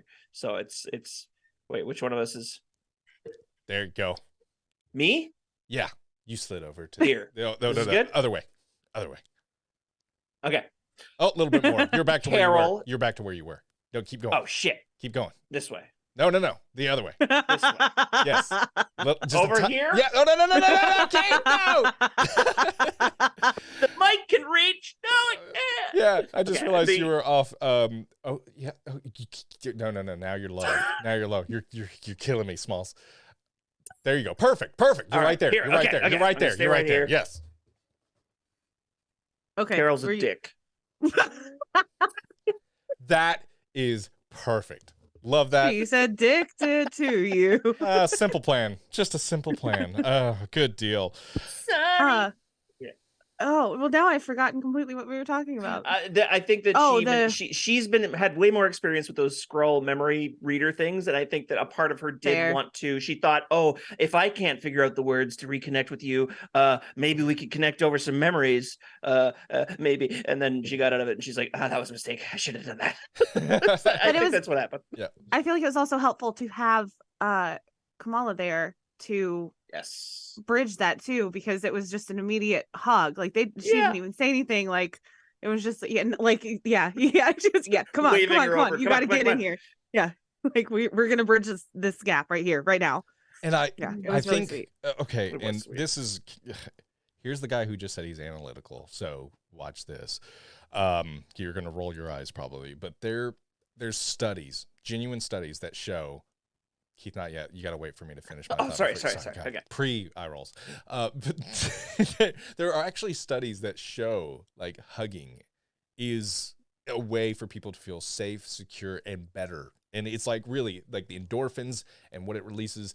And I genuinely love this part where a lot of Marvel movies and a lot of movies generally, like there's this conflict, there's this weird thing, and it's like, let's just let this fester and breathe. And the fact that hey, you just dealt with something traumatic. And Miss Marvel, the first thing she does is wrap her arms around Monica, which is just a sign of unity, support, and love. And literally, Captain Marvel, the fuck, get over here. And, and it was this, and Monica immediately smiles slightly. Okay, like just... She says thank you. She does. She says thank you. And she's like, oh, this is nice. And it's not It is not a, well, what the fuck? That's not, no, that is fucking beautiful. That is powerful. That is the power of love and hugs and the power of being unified and together. I know there's some people that are listening that are not huggers. I get it. I totally Don't understand it. fucking touch me. I understand it. Always hug people in the appropriate way, but like if someone says don't fucking touch me, don't do it. But like I thought it was fucking wonderful. I loved this scene, and I'm not gonna lie, got a little lump in my throat when they actually all hug, because I'm like, that's a fucking powerful message right there, and we don't see it enough in these Marvel movies, because a lot it's like, you dealt with that trauma, okay, let's go like it's like, just what the fuck, there's somebody that's really suffering here, and sometimes you don't know the right words, but sometimes the right action can be a lot, and that was a beautiful scene. I fucking loved it. I would argue that sweet. Go ahead. Sorry, I just said it was really sweet. I was just gonna say real quick, I would argue that if it wasn't for Kamala be like her, they say never meet your heroes, Kamala's opinion of her hero is less than immaculate like it was before, because she saw not only has Carol been kind of like not screaming at her or anything, but she scolded her and then apologized, so she showed that she's flawed, she's showing that she's more human. Kamala was the one that told her to get the fuck over here and hug, get in on this hug. And I don't think Kamala would have she would have been too shy and too like starstruck to have that kind of sense of, I'm going to tell you what to do because you clearly don't know how. Get over here. Yeah.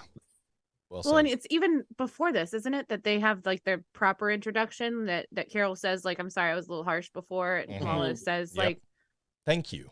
No, it's later. Very nice. No. Yeah, she does say thank you. There's two parts where, but then there's a later part that says, "I'm happy you're here too," and they maybe you're thinking of something else, but there is that part though. It's that part, yeah. But she says, Kamala says something that I think is really important. It's like, I'm sorry, I didn't give you the space to be a human, or something to that effect, where it's like I kind of put you on a pedestal. Yeah. Oh, that's a good line. Yeah. I didn't have that written down, so that's a good one. Wait, can you? What is it again? I need to remember this. Something. It's right after they paraphrasing a bit, but back. Yeah. Whenever Kamala hits the button to get away from Aladna, and they crash into that oat field. Which, okay, I'm sorry. Right. Let's be honest. That planet seems like A, there's not a lot going on. B, might be a great place to put a whole bunch of scrolls, and C. If we're not going to put scrolls there, let's take the atmosphere from there. Just love that you saw one cornfield and you were like, scrolls, Looks baby. like a scroll colony. She goes out. If Emmy drives through fucking Nebraska, she's going to be like, this Ohio. is a great fucking place for scrolls. Look at all this fucking cornfields. Like, I just imagine if Talos was still around and be like, do I look like a fucking farmer? Yeah, that's true. I just love that quick, like, that's at least a quarter mile of fucking corn. They could fucking chill out here. Corn, okay? I just love a lot of space. You're like, that's fucking quarter mile. Listen, we could put them all right here. We could just. I am a problem solver, okay? They'd be lucky to have it. They'd be lucky to have it. If they don't want to live on Earth, which it doesn't seem like a safe place for them right now. Yeah, that would be a good place. Yeah. But no, sorry, it is there that Kamala says the line. She says something to the effect of, "I didn't allow you to be human." Yeah. And she apologizes for it. And to you're exactly right. Carol. It's a really good line. It's a good line. Yep. Yeah. And the thank you to the apology earlier is a great response, because so often people apologize and the other person is too ready to apologize back and they didn't do anything. And for her to to say, take "Oh, the you don't need to say apology." Yeah. Exactly. No need. It's okay. Yeah. And that was thank you. Yeah, you were kind of a dick, but also let's just I forgive you. Water under the bridge. Let's go. Like it was growth. It was good. It was good. Like dialogue matters, man. It was really, really good. Nia DaCosta wrote a damn good movie. Yep. Yeah. Before this as well is the call with Kamala and her parents, correct? The FaceTime call. And the whole I'll kill her. And they're in the the mom threatens to kill Carol Danvers, aka Captain Marvel. Yeah, and when she hangs up, Captain Marvel's like, "What did she say?" "Oh, I don't know, nothing." I don't know nothing. Yeah, and the dad and the brother, just like the brother, he's shown for me in this movie too. I feel like he he played a part in Miss Marvel, the TV show, but like Yeah, I got to see smaller part. a fun side of him in this as well. Yeah. But yeah, the dad, they're like, oh, where did they take you? They took us to hell. But he says it Does in Nick their Fury say language, it like, and am I? it's Does he say like I'm Satan? does that make me the devil? Does that make me the devil? that make Yes. me Yeah. It's Mephisto confirmed. I'm sorry, I had to say it. Yeah. And then the brother's like, we're going up, or are we going down? Are there directions in space? And Nick Fury's like, yeah, there are directions, but no filming. Yeah, no, yeah, and he like, oh, it's so good. It's so good. And so he has to get off of the phone with his wife that we saw the wedding of in Miss Marvel. Yeah. The family is so good in this. The cons are fantastic, and to see the brother especially become like one of the funniest fucking characters is so. Because he was funny, and their interactions were funny in Miss Marvel, but he was never given the moment to shine. There was, no offense, one thing I would say about the Miss Marvel series: a lot of characters. Maybe too many characters to give in a 6-episode series. Yes. Holy shit. But yeah, you get a chance to see the brother as a really funny character in this. It's awesome. I completely agree. And on that call too is where Kamala describes Dar-Benn as a weirdly beautiful, terrifying woman. Yeah. And I thought that was a great description. So she got like the gold or the silver teeth and stuff, and she got the really crazy eyes. Like, oh yeah, it was very cool. Did anybody else, and Whitney brought it up in our Discord today, and I confirmed her husband's thoughts. Did anybody else see Emilia Clarke? No, I did not. No, I did not. I see it a bit. I see it some of the face shape. I see Emilia Clarke, but she also said he's face blind.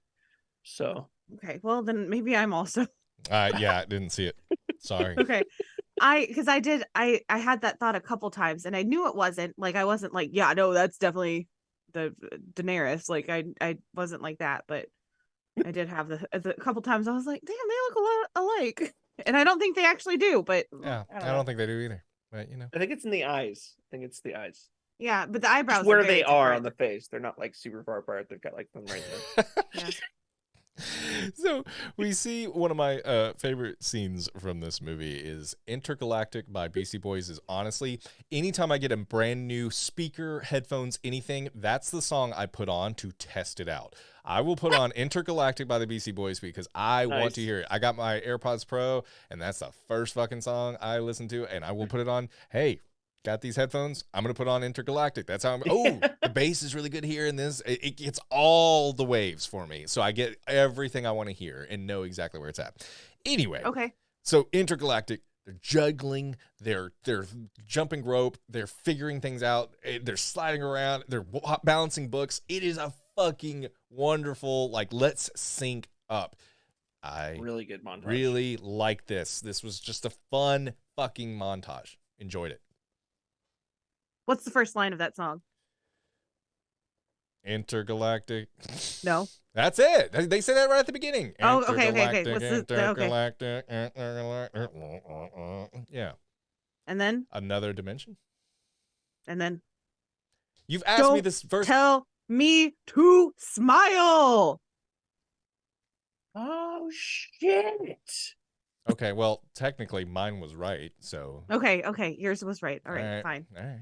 Good find, though. Holy shit. Yeah. Anyway, awesome. Emmy, you need to smile more. That's all I would say. On the second watch, whenever that scene, because I was like so hyped and so excited for that scene, and then I heard that line, I was like, oh my god, They knew you were losing. When did that song come out? Yep. And then I stood up, I took off my bra, I burned it right there, and then I got kicked out. But it's okay. I saw the end of the 4 o'clock.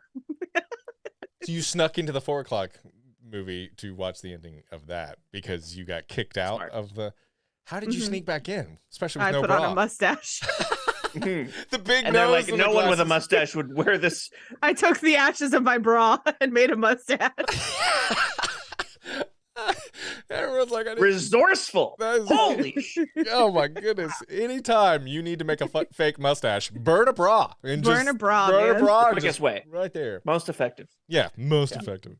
So we go to Aladna, and I'm going to just say a few things here, and then I'm going to give this to, I think, someone who really, really wants to talk about this. But I will just say, Aladna, they go to it. Captain Marvel's famous there. We see that the singing is their language. She's married to a prince. Our princess is home. Kamala is dancing, having a good time. Why aren't you guys dancing?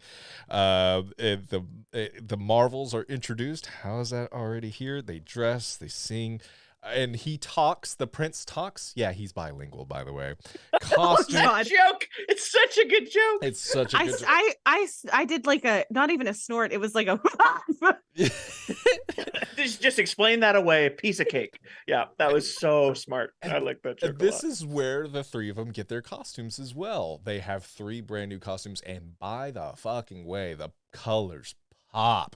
Holy shit, especially Monica's and Kamala's. I'm sorry, those 2 were standouts. I'm a costume guy. I'm a big proponent of. Ooh, I loved it. I fucking loved how bright and vivid the reds were for Kamala Khan's. I loved the white and the navy blue, I believe is what it was, for Monica Rambeau. I say I believe it was because I am colorblind, so I start freaking out when I think I'm going to get it wrong. So please don't judge me if I am wrong, but for me and my eyes, it was just brights and darks and just so many cool I loved it. Fucking loved it. Was I wrong about the color? I mean, I think it might have been black. Damn it. I think that makes it's more black sense to me. Yeah, for light to be black and white. Well, I thought the same thing when I was doing the drawing for us. Is your outfit is white and blue, and then I saw later trailers because I was trying to avoid the trailers. So I was drawing all this before I saw anything really to reference, and then it is white and black based on the Saber uniform. That makes which sense. I love that that's Yeah. what her her suit is. That makes sense. Okay. I thought it was just a dark blue, but hey, still loved it. I fucking loved it. These were great. So anyway, Emmy, it's a fucking singing planet surrounded by 99.67, I don't know, percent 63% of water. I knew you would know that. What did you think? I'm assuming you hated this planet because of all the singing, right? I'm sorry. I can't hear you right now because you're not singing. Oh my gosh. I loved this. I loved this so much. When I said that there was a scene that I had to record for my bestie, it was this scene. My best friend is not into Marvel movies or musicals, honestly.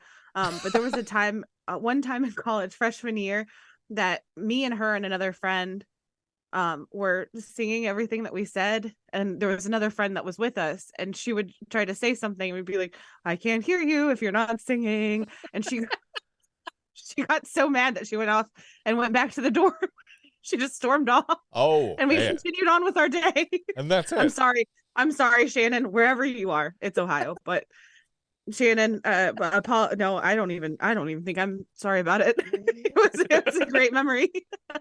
But no, this was so, and it's so cool. I love that the planet has its own weird culture. They're all singing, they're all dancing, they're all doing all of this stuff. And it's not just like a Earth-like planet. It's like, it's so different. And if you're mad about the singing, it's so short that fuck you, get over it. And if you're not mad about the singing, you're having a fantastic time. Like I had a great time with this scene. It was so much fun. And it was great to see Kamala was dancing at one point and she's like, why aren't y'all dancing? And Carol says, I am dancing. Yeah. Oh, I love that line too. Bitch, you're not. The Monica with 2 glasses. Yeah, and then she gets into it at one point. Can't help it. Yeah. Oh. That was great. I absolutely loved that. And then, like I've already mentioned, the fact that Captain Marvel gets her own little princess dress, and I say little, that makes it small in some way and insignificant. I don't think it is. Like, she's still a badass in a dress. Mm-hmm. Oh, and she it's beautiful. it. She wore it for just that dance. Uh-huh. And she resisted the shit out of all of this, and then was like, "It's all a diplomatic thing. I swear to God, it's just a political. It's a political marriage. It's so funny. Yep. But at the same time, I feel like you could see that I think she kind of enjoyed it when she was in it. Whenever they were doing the dance, and and she was singing, and they were going back and forth, and it was just, beautiful. It was so pretty. This is where I teared up. And today it was because I had that realization of like, yeah, I want to be strong, but also like I want to, do the fancy stuff too. Like it was like Yeah. that realization like really hit me today and made me tear up. But then it just them singing together was really sweet. Like I want to see this kingdom again. Yeah, I that would be cool. a Yeah. 100%. I want to see the prince again. Because I mean, Okay. Yeah, I knew it was gonna go there. I knew it was gonna go there. But okay. yeah, okay. What'd you think, Keith? One thing I'll say about the singing planet, and this isn't a nitpick on this part because I have no problem with the singing. I love musicals. My wife and I will just improvise songs on a whim, either beatboxing on the couch or we'll just come up with weird shit together. It's so much fun. But the the thing I think a nitpick overall for this movie is the pacing. And I know you've got notes on that already, Brandon, I'm sure. Yep. It feels rushed, and it feels to me like an insecurity from the studio of, oh, I don't want to bore people. We've heard a lot of mixed things and we're worried about this and we're worried about, we just got to get through it. We just don't want to get too much exposition. This is a scene that could have breathed more, and it could have benefited from a little more, not stretching for padding's sake or anything like that, but just give things time to breathe. And a little part that I would love to have seen is one of either Monica or Kamala, probably Monica because it's more her character, trying to talk regularly to one of these people, like maybe the guy who introduces them as the Marvels, this perfect voice guy, and she's trying to talk to him and explain something in just regular speak, and he's just like he's just, I would love to see the confusion on his face because they don't understand. So to see him bilingual and okay, that explains that away, that's a funny joke. Yeah, I would love to have seen the contrast and the opposite for just a second, and it wouldn't have taken long. And for those people complaining, oh, 10 minutes of singing, shut up.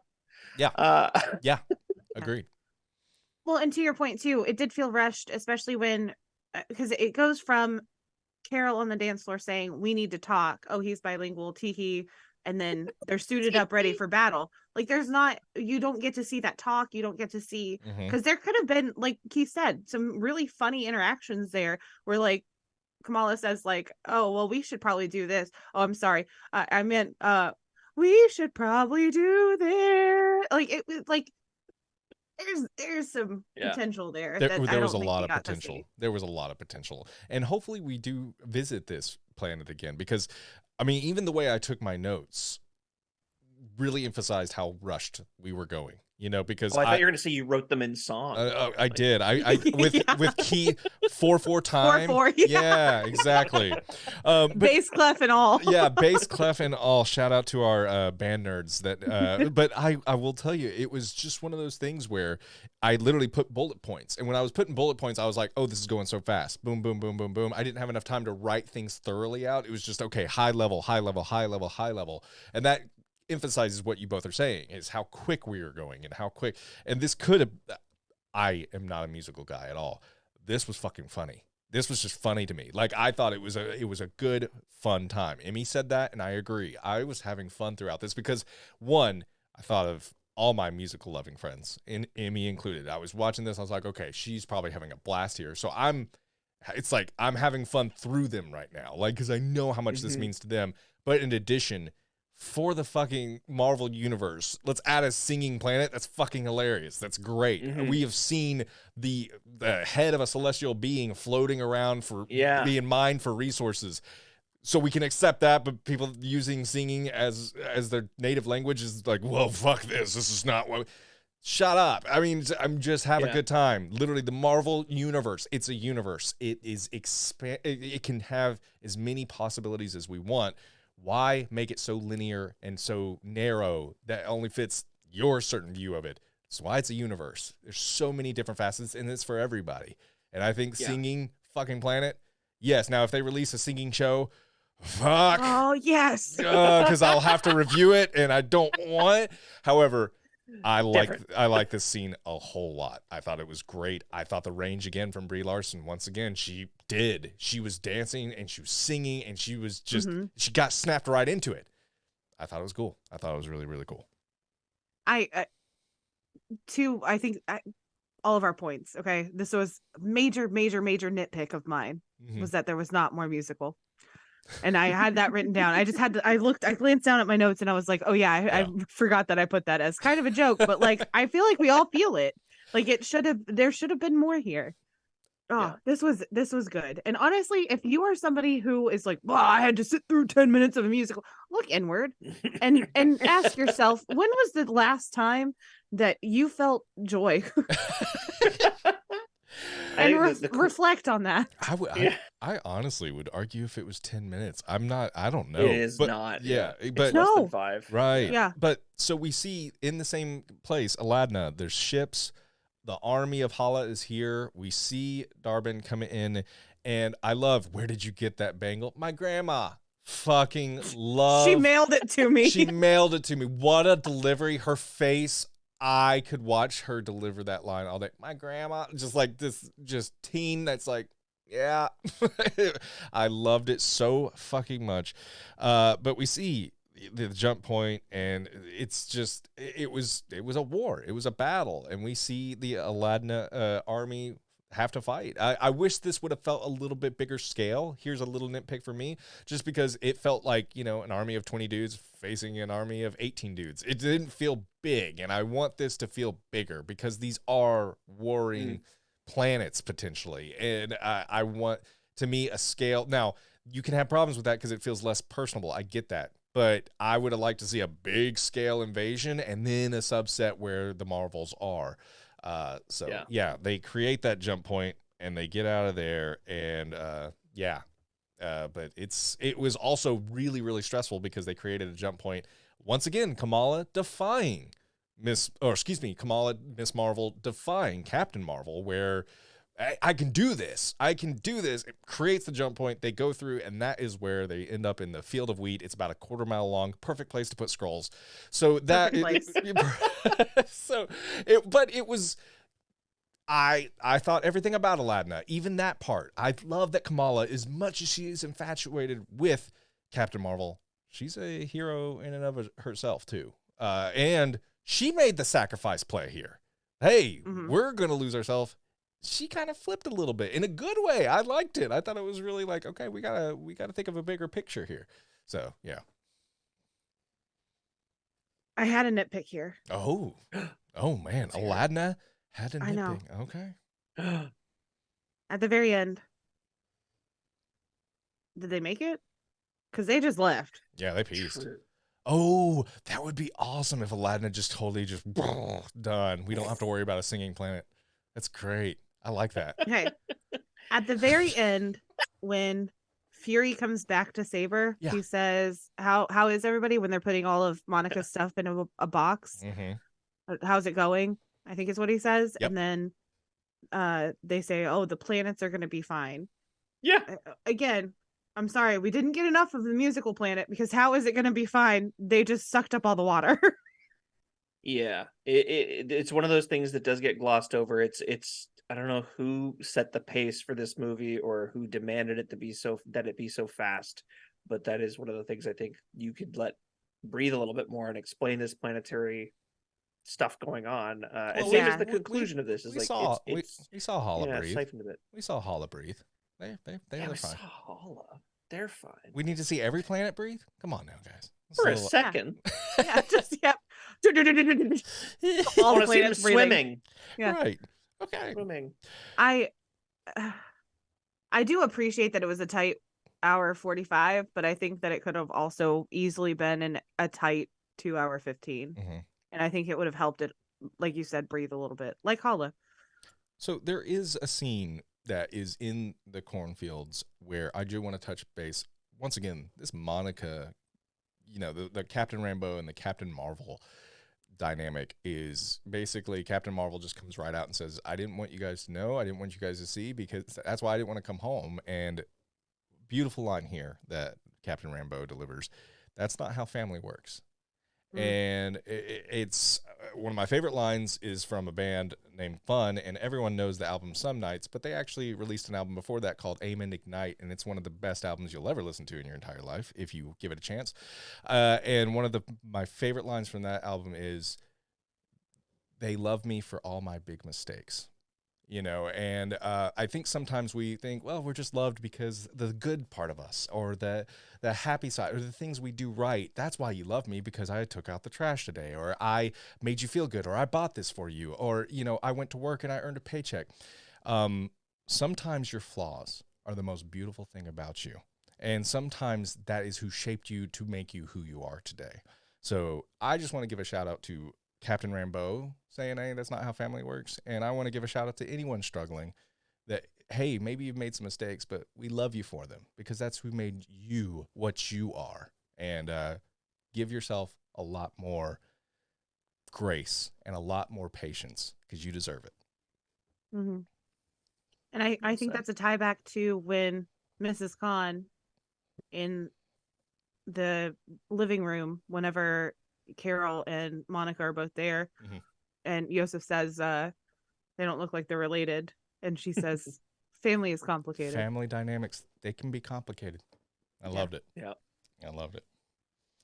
Yeah. This is I like that this is a story about family. And I think we touched on it whenever we did Blue Beetle, that we don't see heroes a lot that have families behind them. Yep.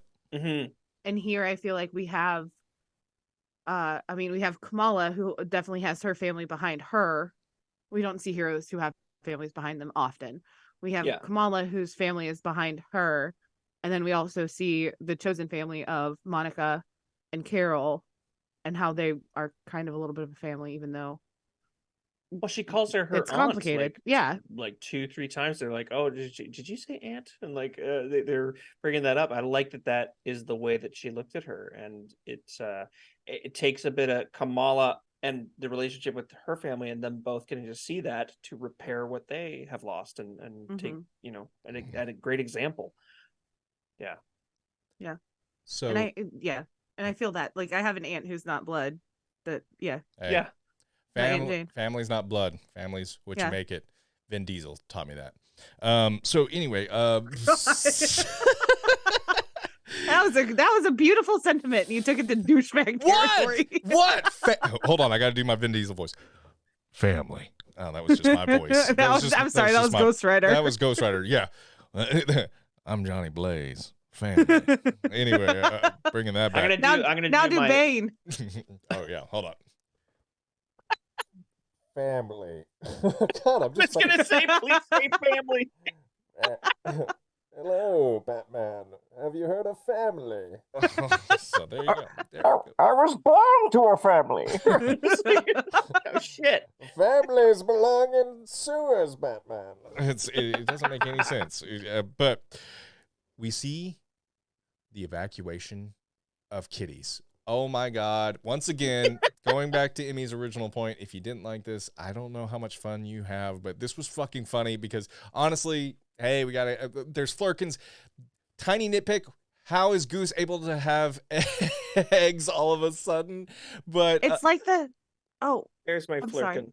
I have a flerken. Your flerken is absolutely adorable. Hello, my fluffy boy. I think he's falling asleep. I think he's out. I think he's I don't know where my she we assume is absolutely falling asleep, and she might have had an accident. No.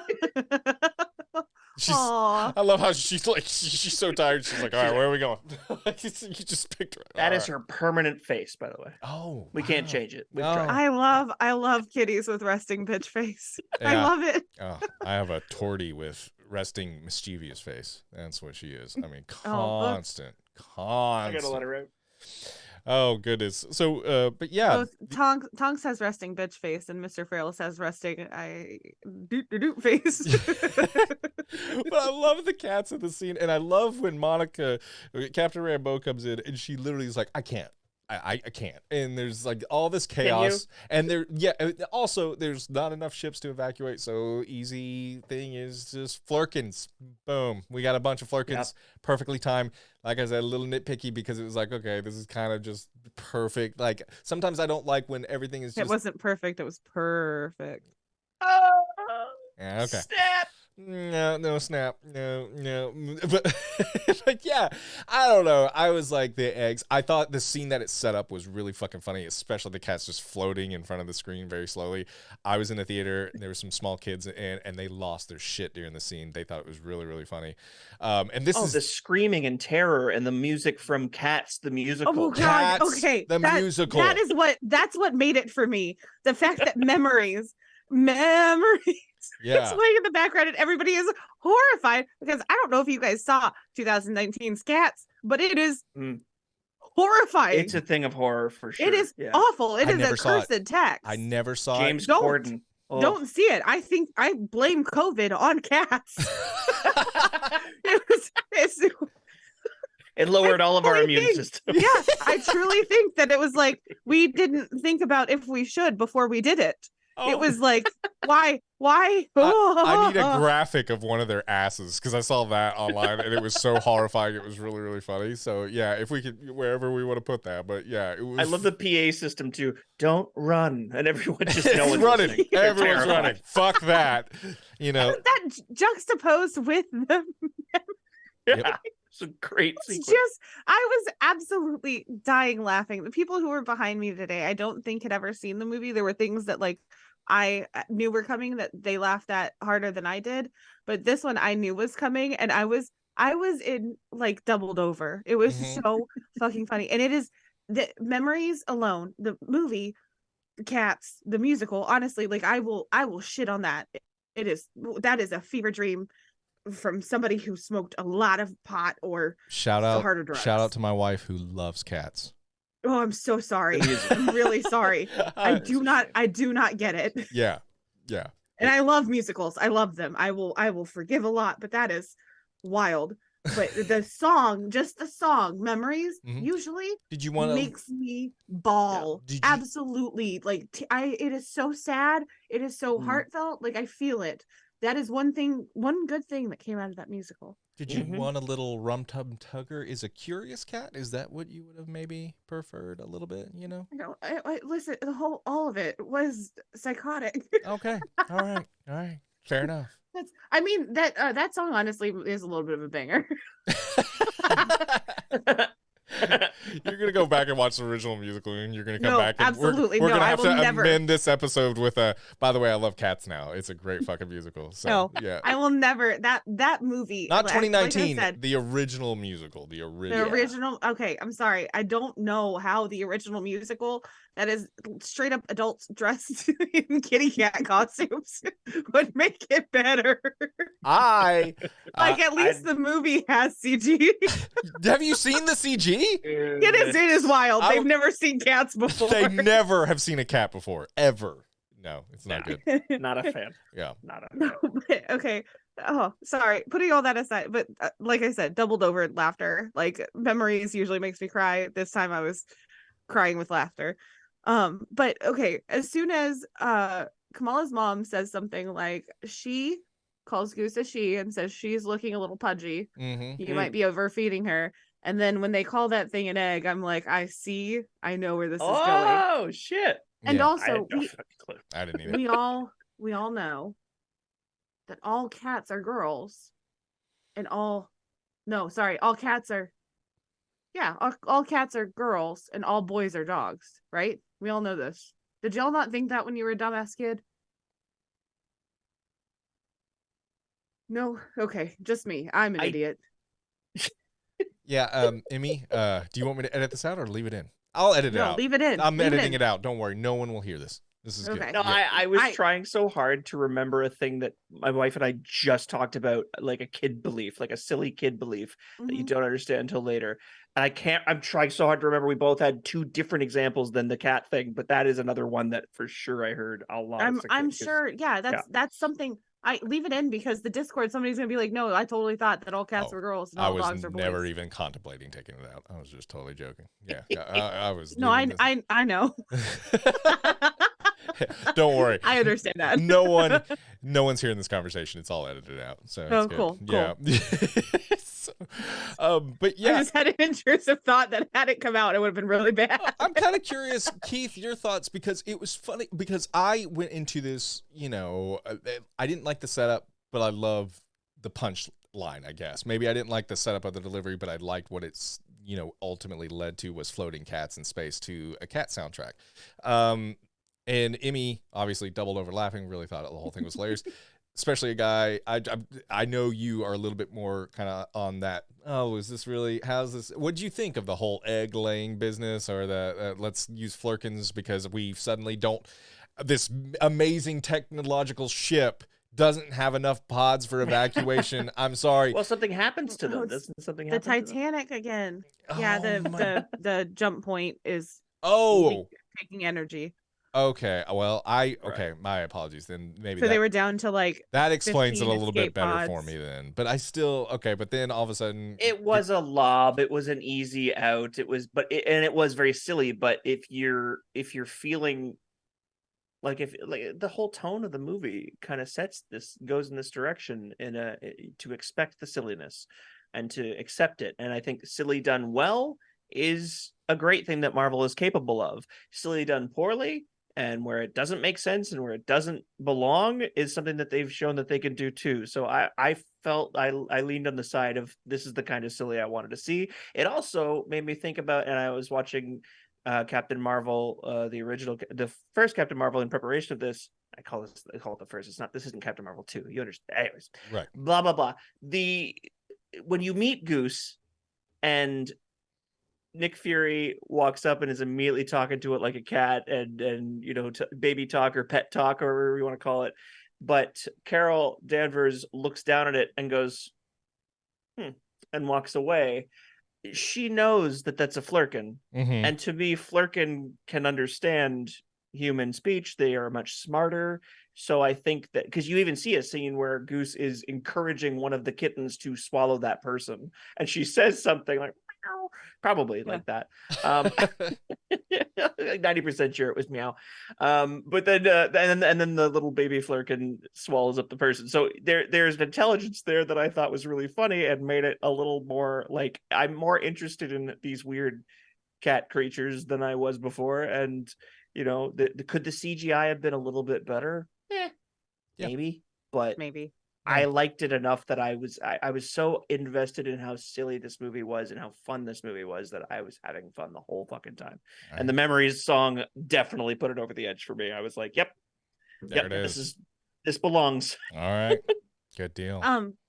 I have to say that flerkens are the original TARDISes. I know Doctor Who is coming back soon. It's bigger on the inside.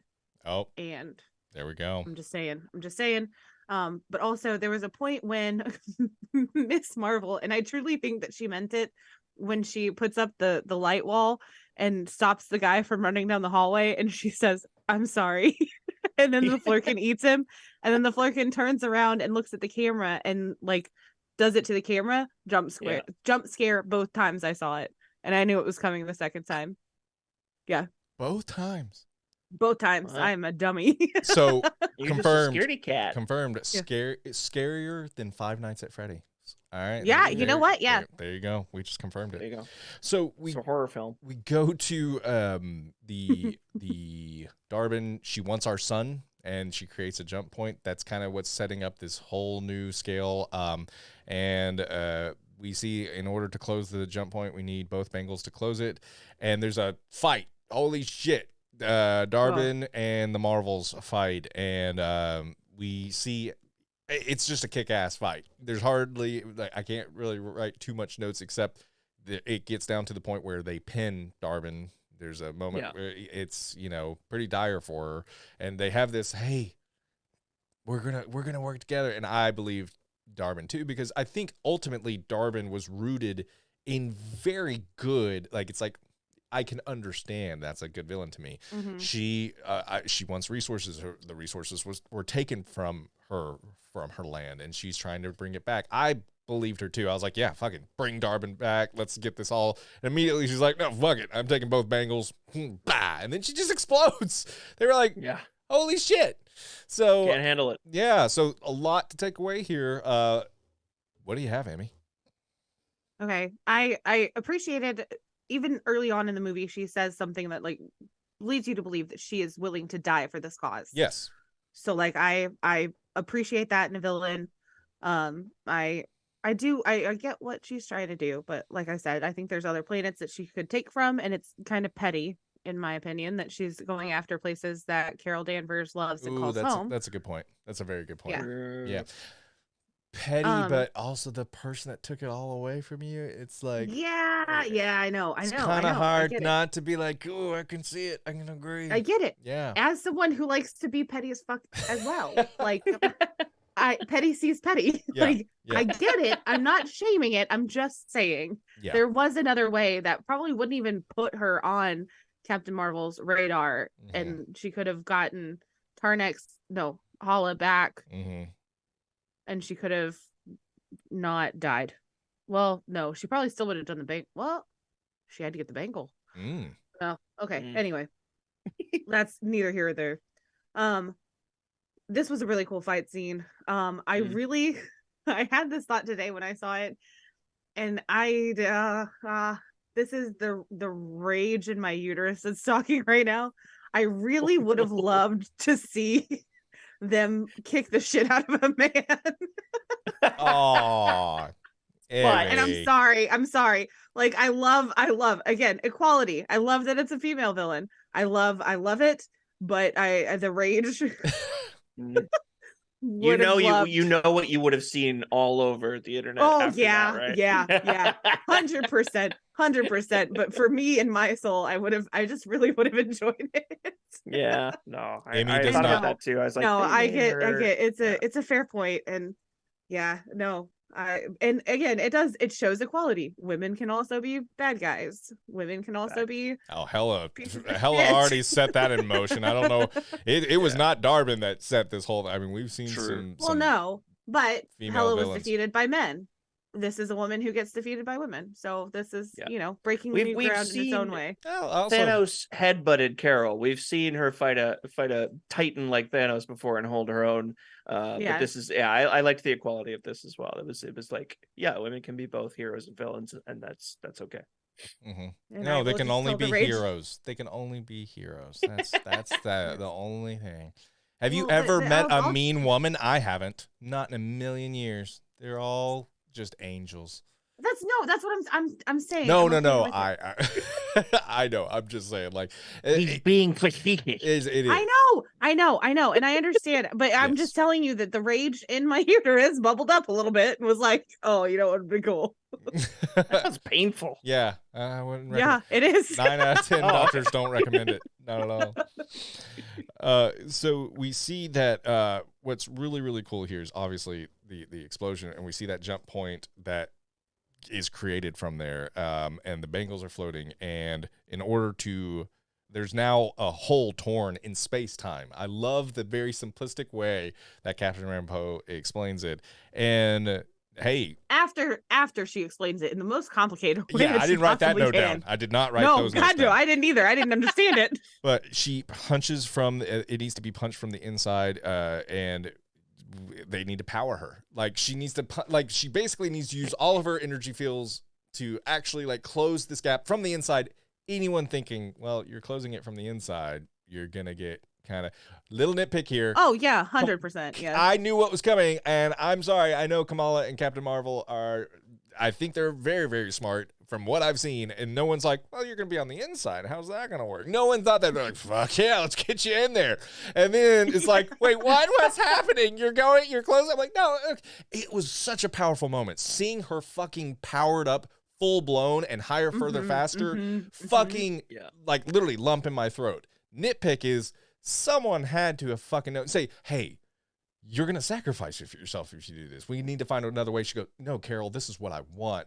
And they make that consciously. They all know that. I know there's the powerful visual of Captain Marvel. No! And she's out in space and she loses a friend. I get it. It's a lot more heartbreaking. But you can still have the heartbreaking sacrifice and everyone be aware before it happens. I know Rambeau was aware. Have Captain Marvel and Miss Marvel also carry that burden with them. And the choice of, we are all making this decision together. Rambeau's made the decision. We support her. I think that's much more of a powerful message. I think that's also a much more, This is probably my biggest nitpick because you have such the ingredients of everything I want. This is everything. Like I said, I had a lump in my throat when she was fucking powered up. I was like, fucking Captain Rambeau, man, take it. You got this. And like, I was so stoked. We had it there. We didn't need them to be idiots in that moment where it's closing on the inside. And that's what it felt like. I'm sorry.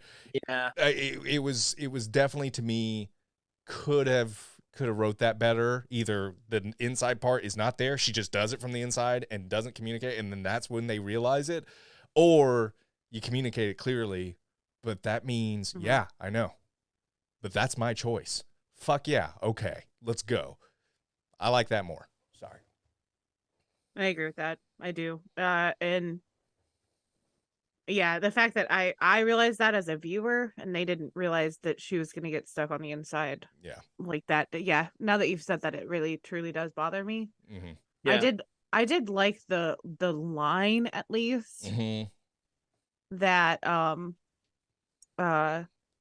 Carol's headed towards her and it's like, oh no, you're gonna get stuck inside, and Rainbow's like, I always knew I was. So like, it was a conscious decision on her. Yeah, no, that's what I part. mean. That's what I mean. But it should have been communicated to the team. I agree with you. Yeah, I just think the ingredients for a powerful scene are all there.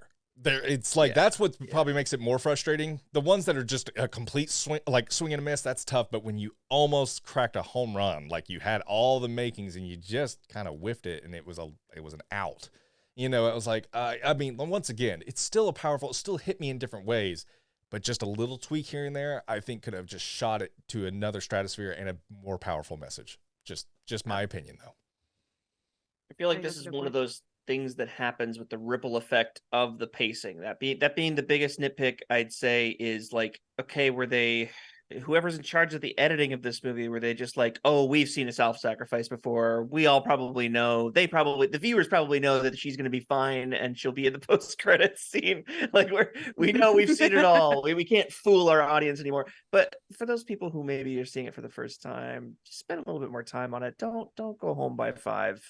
Don't act like we don't need that from every big pivotal moment like this. So it is a ripple effect when I see the pacing of this movie sped up to a degree that I've never seen before. It did affect the big climax, big time. Yeah. Whenever they are fighting Dar-Benn, and Dar-Benn gets stabbed, and Monica comes up with this honestly genius plan to get everything that Dar-Benn wants. That Carol's gonna restart the sun. They're the first. I'm sorry. This is just pointing out that I'm an idiot. Yeah. The first watch, they're talking about Hala's son, and I'm like, wait a minute, who the fuck is Hala? And when did she have a son? Oh God. Yeah. Well, I can actually see the way they phrased it. It did definitely sound like a son, but yeah, no. We're gonna restart Hala's son. What? All right. Yeah. What's that? Why are we restarting him? What did he do? Is he okay? Jesus. But okay, so I had other things that I needed to see about that scene. Whenever the mom says, you must go now, but I will never let you go. That was adorable and heartfelt. Yep. And wonderful. And she asks, you know what I mean, right? Tell me you know what I mean, type of thing. Yeah. Yep. It's a very sweet. It was she's a great actress. What was Dar-Benn trying to do with both Bengals there? What was that about? When she dusted, what was she hoping to accomplish aside from ripping a hole into space-time?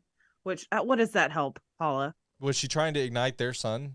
I think that's what she was like. But she was nowhere near it. It wasn't enough to do it the other way or something. I would love to know, because I think they do explain this. I'm not remembering, and I hate that, but I do remember, like, in the movie thinking, oh, she tried that and it went away, and I'm kind of mad at myself.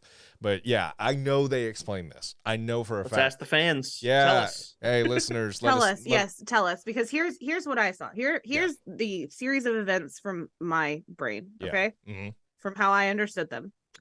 So she opens up a portal time jumpy thing outside of the sun, Mm-hmm. our sun, to try and take our sun, to restart their sun. That doesn't Science. work. Oh, sorry. Completely. Sorry. Yeah.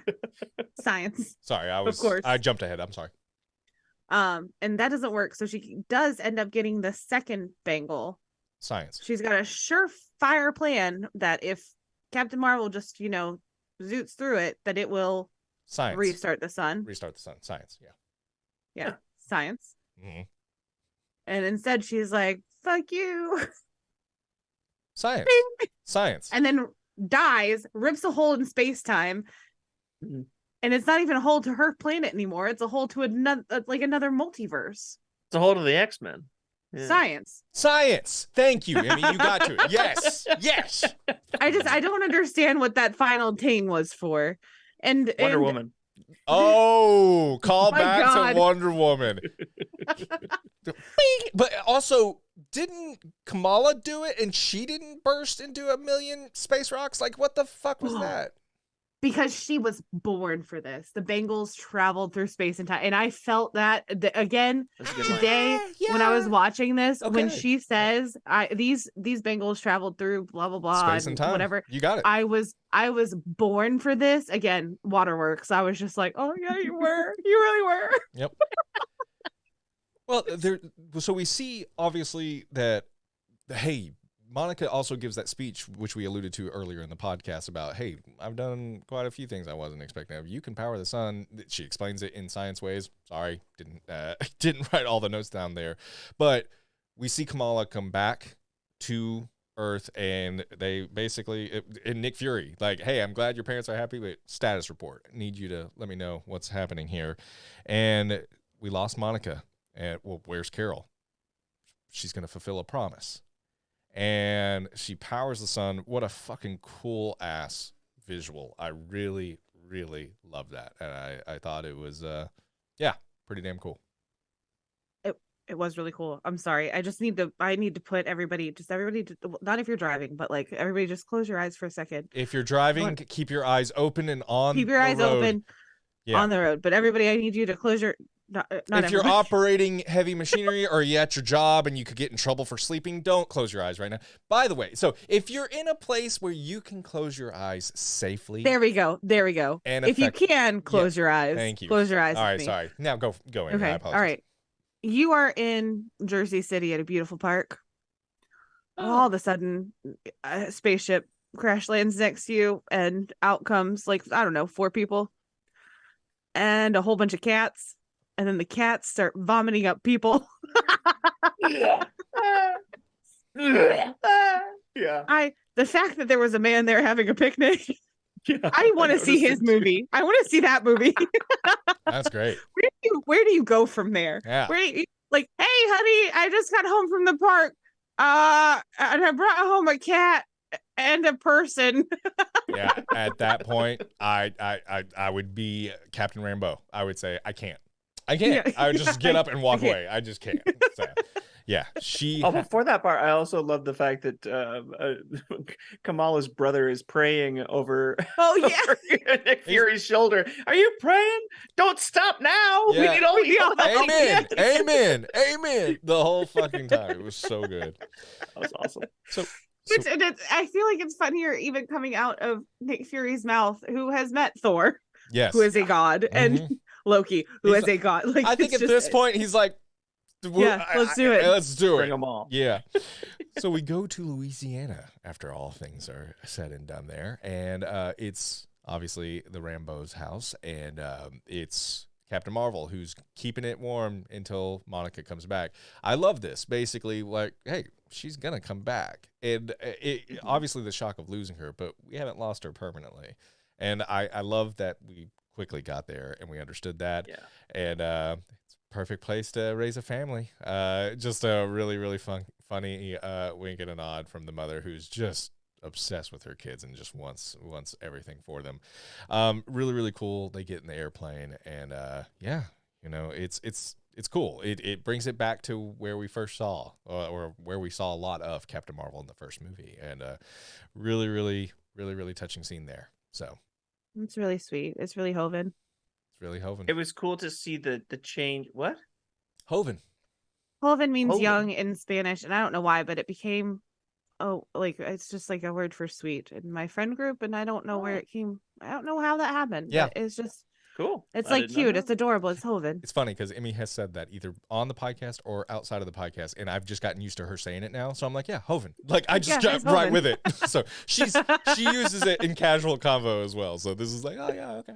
All right. Oh, so Joven. Yeah. I love that we get to see without their tether was for a long time Monica, because Monica seemed to know how to talk with Kamala a little bit more and was kind of a little bit more voice of reason, better with kids. And now she's gone, she's out of the situation, and the two of them, hero and not sidekick or anything, and no longer a sycophant or anything like that, but just equal hero together, talking about their lost teammate. We're not a team, but we are a team. Was really sweet. That was a good end. Yeah.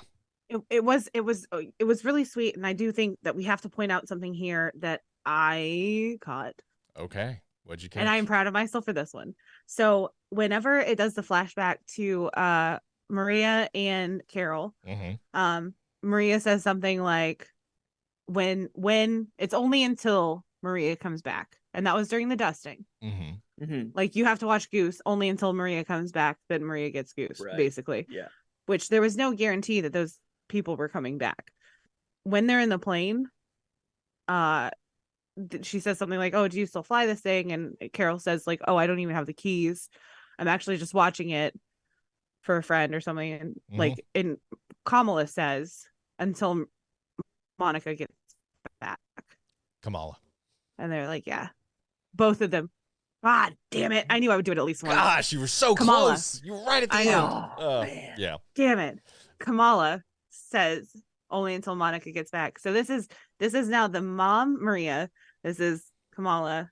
This is Carol, all say, like, Monica's coming back. Yep. And I think just hold on to your butts, guys, because she's coming back. Oh, hell yeah. And she's bringing some friends. 100%. Yeah. I really, then we see kind of the first, it wasn't even after a roll of credits, but I think it should have been. I think this should have been mid, and then we should have had something after the credits. Another nitpick, darn it. What? But where it left off, where it would have stopped, it's Kamala said something about, like, we did make a good team, which I was thinking ... and it's like a ... That's a fair point. And then it would have been like, oh, she didn't finish her sentence, and that would have bothered me too. So okay, sorry. No, that's actually a fair point. That really is. So we see that very similar to Yelena, and also very similar to Nick Fury in the very first Iron Man movie, sitting in the shadows, and it's a very big tie back to that first one. And hey, Kate Bishop. Yeah, I heard you're a good kid superhero. I'm 23. So she's also talking about, hey, I have heard Ant-Man has a daughter, and I'm getting a team together. It's kind of a team. It's just me. And yeah, I'd like you to join. And like Kate Bishop just stares at her, please. And it's in just the thought of this is really good. This is Young Avengers, but maybe even another new team as well. But when she says kid, it definitely gave me Young Avengers vibes, which is a wonderful comic book run. We have a lot of this. Wiccan, Speed. We have a few Spider-Man. There's so many. Isaac Washington. There's no, that's not he's the older one, but his what is it? His grandson. Isaiah. I think it was Isaiah. No, Isaiah's the old one. No, I can't remember. I'm sorry. Suck. But either way, there is a collection of. Yep. This sounds weird. There's a collection of kids. There's a collection of these young Avengers, these young superheroes. Let them go. Let them go now. I'm excited. I hope this is the start of the Young Avengers. I hope this is because that's what I want to see. It has been too long since we've had an Avengers movie. I want to see this super, super bad, and I want to see the young team-ups and all that. I mean, please, Marvel, please make it happen. Really good first credit scene. Enjoyed this. What were you guys thinking? I really liked how they interacted together, just like Kate Bishop and Yelena. Yeah. Like, it was just I can't wait. I'm excited to see them together again to point out more of their differences, because I find them very similar personalities, but I know that they have a lot of potential to show how they are different from each other. The two of them more so than anybody else that they could collect, right? So Right. it was an interesting choice to go with Kate Bishop, but I didn't hate it because I love Kate Bishop the most. She's one of the best. That's a really good point, because Kate Bishop was a huge fan of Hawkeye Stan. Hawkeye. Yeah, Captain Marvel And Stan. That just is a really good bumbling point that I didn't. Yeah. like nervous and I didn't put that Like, together. kind She's a of little bit coming more of into a her own. resource. Yeah, she's a little bit more of a resourceful smartass than Kamala. But yeah, it's interesting. And you've got Scar or Kid Hulk also introduced at the end of She-Hulk, and Oh, I forgot there's about a lot. that. And I really hope they change the design on his character, but we don't have to get into Please, that hair. Good God. Yeah. So he needs to be blonde, and he needs to find his boyfriend Wiccan. yes. So Aw. so we see our next credit scene, which I am so annoyed because I couldn't write my notes fast enough. I would have wrote every piece of dialogue. I would have typed it out if I was home and I had this, because I was obsessed with this scene. We see Monica is awake in what is presumably a hospital stay or some situation there, and she sees her mother, and she's very emotional. And I believed every bit of this. Is, oh my God, imagine you lost someone forever. You weren't there. You weren't there to see them go, and now they're here and they're right next to you. I thought this was a great scene, and we see, hey, you cross through space-time, and it's in a universe parallel to our own, which we know is impossible. The Beast is here. It is fucking wonderful. I don't know who voiced Beast. Is it Kelsey Grammer? Are you kidding me? Yeah. You couldn't tell that? Fraser, dude, he's back. What did we tell you weeks ago? Fraser's back. Red Skull in Endgame. Did we really? I mean, I did not know if they found someone that had a similar voice to Kelsey, or if it really was. There's no one. There's no one that has a similar voice. How dare you? Exactly. I'm a moron. I'm stoked. And his name is Fraser Crane, okay? Stop calling him Kelsey Grammer. That is not a real person. I purposely did not look this up because I wanted to just kind of have this reaction here on the show if it was or was not the case. I am so fucking happy it's the case. I am so happy it's Kelsey Grammer. What a fucking amazing callback. What amazing. I am so fucking stoked. And hey, Charles asked for an update. Who are you? I love it. I love it. Charles de Gaulle. I don't even know who that is. I'm pretty sure that's an airport in France. I don't know anymore, Amy. Charles Manson asked for an update. I love this Charles. scene. I love this scene. No matter how much Emmy's trying to mess this scene up, it was fucking wonderful. I'm here for it. We're talking about Charles. Oh, there it is. Oh, Magneto? Charles. Hello, Charles. I have to talk about three things. I know we're near the close, but I have the Beast thing is incredible. I don't think anybody can voice him better than Kelsey Grammer. Fraser Crane, sorry.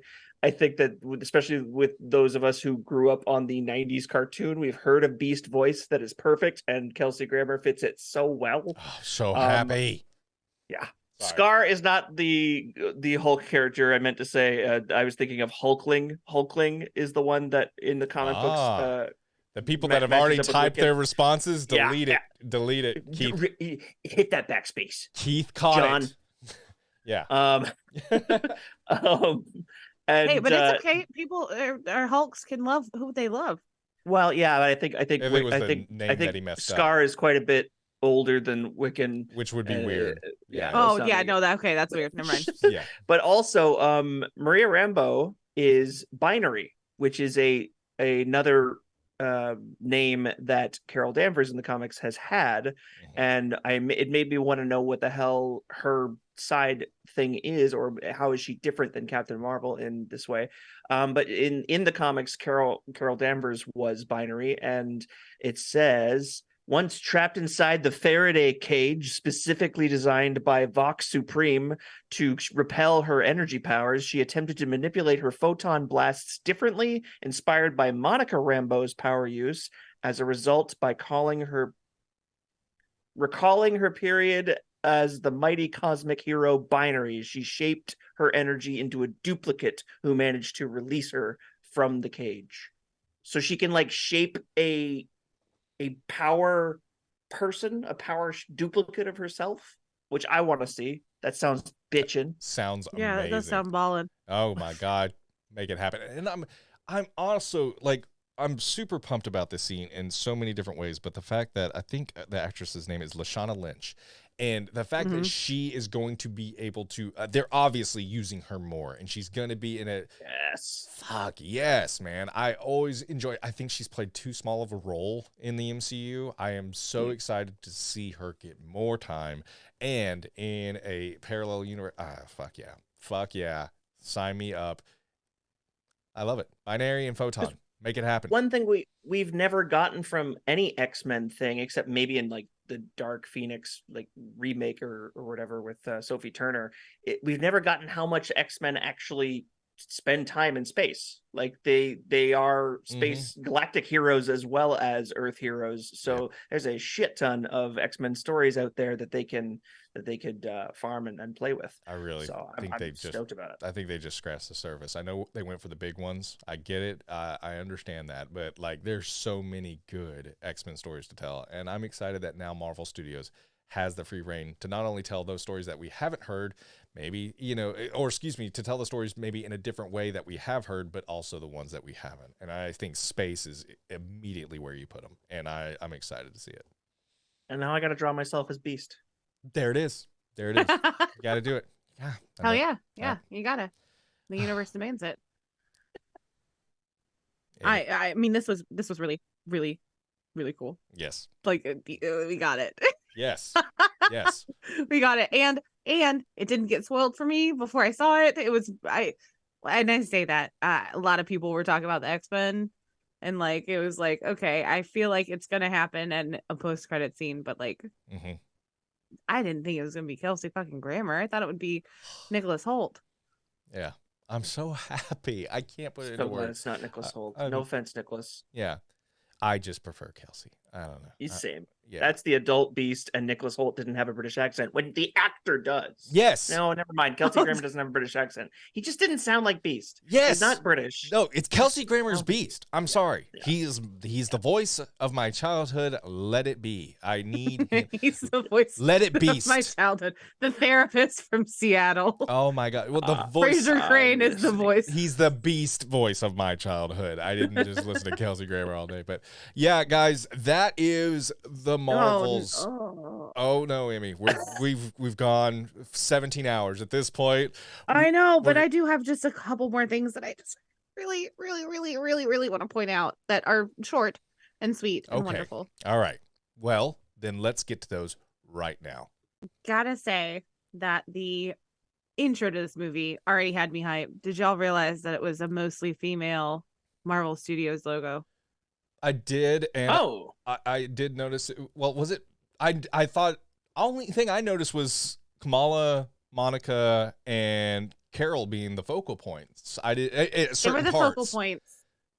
But I also saw it when I saw it today. I saw Moon Knight, and I was like, "That's not a woman." Yeah, I think it was the normal logo. But when they spin the logo around and it's the focal points of the character you're watching, I like that Marvel started doing this. It's fucking awesome. Yeah. Well, even like flipping through the comic book pages, it was mostly it was mostly females, because I did see Okoye the first time that I watched it, and she's in the main intro. Heavily focused on. Huh? And she's in the normal intro too. Okoye's in the actual intro. So I don't know if that's any different than the regular intro. I've seen Okoye. She's in the usual Marvel Studios intro. Yeah, but they took out whenever the parts in between the M's and the A and the R and the V and the E and the L. What does that spell? How do you spell Marvel? Marvel! Amy went back to her cheerleading roots there. So yeah. Yeah, I did. But no, they for the most part, they replaced most of those pictures with females, and it was mostly Monica and Carol and I'm not trying to detract from that. I want to see that again because Kamala. I saw the normal intro with the Marvels focal point, because the normal intro has male and female. So it would be odd if it was just like, well, but here's Moon Knight too. I feel like it was the normal intro and then it had those three highlighted. I think that's what I saw. And the normal intro has the Okoyes, the Shuris, and it's always had that.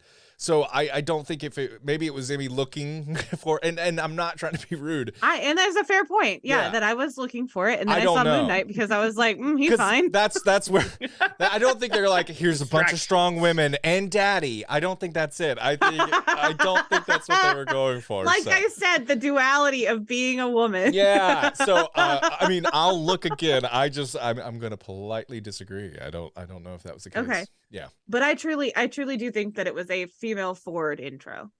Mm-hmm. With the three Marvels. And with the three Marvels, I would agree with that. Yeah. I could be wrong. You are. I don't think I am. I think you are.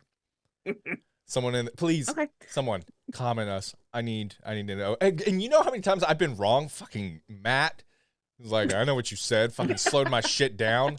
So anyway, I know I'm not impervious. I know that, but I don't know. So we'll see. Someone's going to slow that intro down, give me the big old middle finger, and I'm going to be like, fuck it again. But I'll retweet you because I retweeted Matt. You call me out, I'll retweet and say, here it is. I fucked up. So I will gladly take it.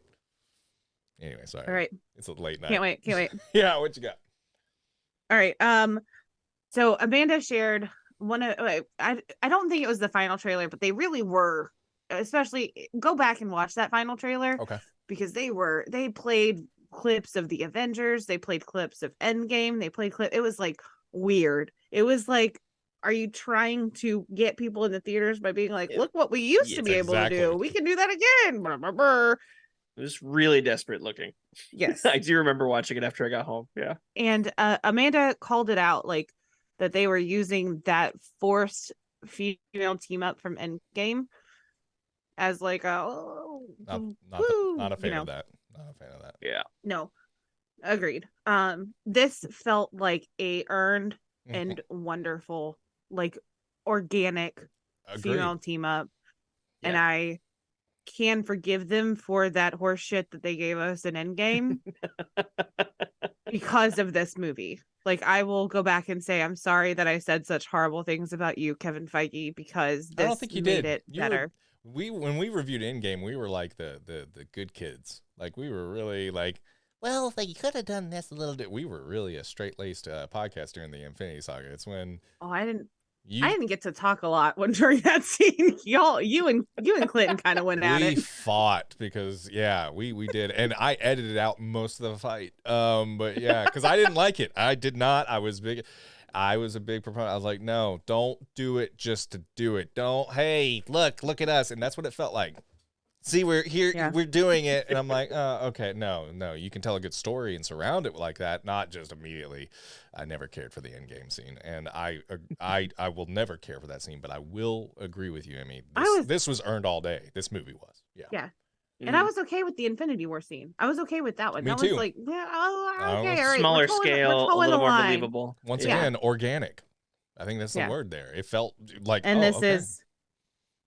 this makes up for it, I think. I'm okay. Oh, you're gonna erase a bad with this good.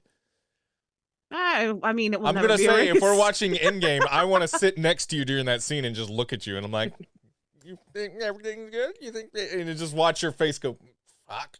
So yeah. That's because my uterus is raging. Rage. Yeah, she can't hide it. She can't hide the rage. So. All right, I did have another nitpick, and I don't understand it, and I need to ask this question out here. Mm-hmm.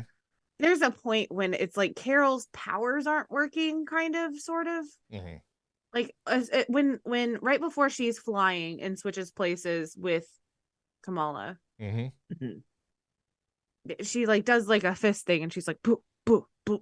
And she's like, why is it not working? Yeah, no, that's very early on in the movie and kind of a nitpick. The fuck is that about? Yeah, nitpick of mine. Had she interacted with Darben and her bangle yet? Because that has siphoned her powers. No, she hadn't interacted with Darben. She had Okay. interacted with the Kree that were on that planet that Darben got the bangle off of, but she hadn't actually interacted with. I don't remember if she did or not. You may be right, Emmy, but I can't say one way or another there. I don't know. So I wonder don't if it's think she just had. the because it was Monica who touched the thing. Did Carol touch Yeah, the she touched the thing to thing. start as well? So she was like checking afterwards, like, oh, do my powers work after this weird effect? I don't know. Maybe I no clue. I have to watch it again. Third rewatch. I'll stretch like- after I rewatch. Yes. I feel like they're just to me, after 2 watches, I just felt like there wasn't. And the second time I was really looking for an explanation or Right. like, oh, am I just not understanding it? But okay. Oh, okay. This one's probably not true. But the first time that I saw this, whenever Kamala starts using her scarf as a weapon, Yeah. the prince Mhm. tells her like, use your scarf, and then it cuts away to Monica and Carol, and then whenever it cuts back to Kamala, Kamala, damn it, I pause every time. You even thought about it. I was like, wow, she's Damn it, I'm sorry. I'm twice so sorry. now. Twice. Gotta do better. If only there weren't 2 people with the same name that were prevalent in my media intake. They pronounce the name differently. Well, remember that it rhymes with ham bala. That's a lot. Oh, that's very helpful. Very helpful. Okay. Right? So her name is Cambala? How do we say it? What? Camhala? I don't know. It rhymes All right. with. I don't think Miss ham Marvel is okay. Sorry. Yes. Yeah. Anyway. When it cuts back to Miss Marvel using her scarf, yeah, I thought 100% that I heard the Indiana Jones theme. I thought I heard I did not hear that at all. Just at that moment. That is Emmy's inner musical that she has on all the time. I don't believe that for a second. I think it's that at that moment the brighter like trumpets and horns come in, and I think that's what I associate with the Indiana Jones theme. And so, okay, all right, I'll take that, because I was watching it today thinking like, I know I heard it. So today I was like, there is a song that plays, but it is not the Indiana Jones theme. And I thought this is where you were going, but I can tell you're kind of like, so you didn't catch it, but actually, if you listen carefully while she's doing that, you hear "Whip It Good." You know you should. No. Like, so whip it good. Whip it good. Yeah. Yeah, and then it goes dirt. What am I singing? Or is it whip it into shape? You know you should. I don't know. I'm thinking of this 80s song. I can't tell what Brandon knows at this point, because I want to believe that he's telling the truth, but I think he's full of shit. No, I am. You think so? Are you serious? You think that so? Whip It is in there? I 100% know it's in there. Do not question me. All right, well, hey, all right. If you're gonna get up, okay, fine. Put it all on the Indiana table. Indiana Jones is definitely in there too. Thank you. You heard both, and that's the truth. Yep. I'm gonna bet my She-Hulk minifigure that it's Indiana Jones. All right, I'll bet. Oh man, it didn't take you long to put that together. It's pretty simple. You put a head on top of a body on top of legs. It's if her legs weren't even separate. That was a joke. And there's Daddy Knight too. So I'll bet him. That's not Daddy. No, that is Father. Oh, that's true. That's true. This is Daddy. Oh, I love that pop. That's great. All right. What else we got, Amy? Oh, Daddy almost fell.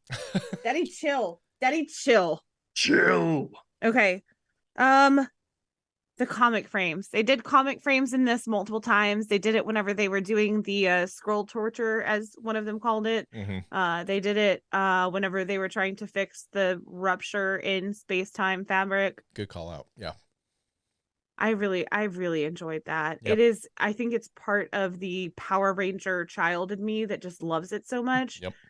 It looks a little anime-esque to me, but like I just love it. It's also so comic booky. Mm-hmm. I think the whole movie is very comic booky. Some of the best comic books out there are watching these characters that make no sense to have met or work together, and that's what the best comic books and team ups out there do. Mhm. When a movie's translated to comic booky too much, things like 2003 Hulk happen, where every frame is a comic book frame and they're all shifting and it's like bang, whiz, zap, and it's like too many comic book. It's so stupid. If you watch that movie, I'm sure Smash John loves it, and I'm sorry, we have talked about it before, but sir, I hated it so much. It's so annoying in that movie. But the two notes I had about this movie were fun and comic booky. Like this is a straight up in the best way. Yeah, no, I mean it in the best way. It's a straight up comic book movie in all the best ways. And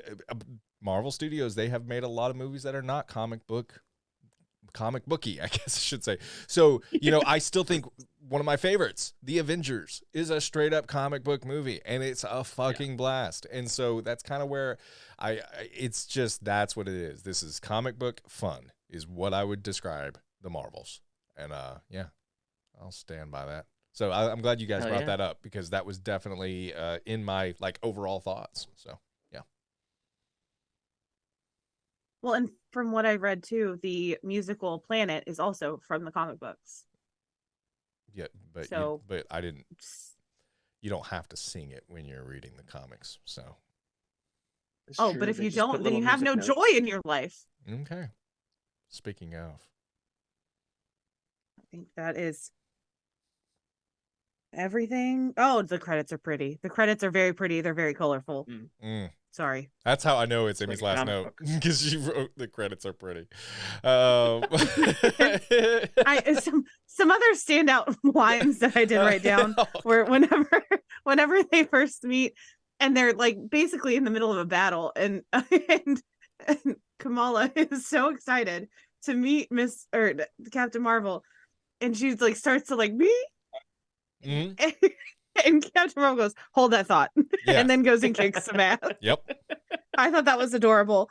And then whenever Monica and Carol fly off onto Tarnax and leave Miss Marvel on the cruise ship, and she looks at the people, and the people are starting to look at her, and she's like, "I can't fly, so if you guys have a spaceship I could borrow," or and then Captain Marvel comes back and is like, "Don't talk to them."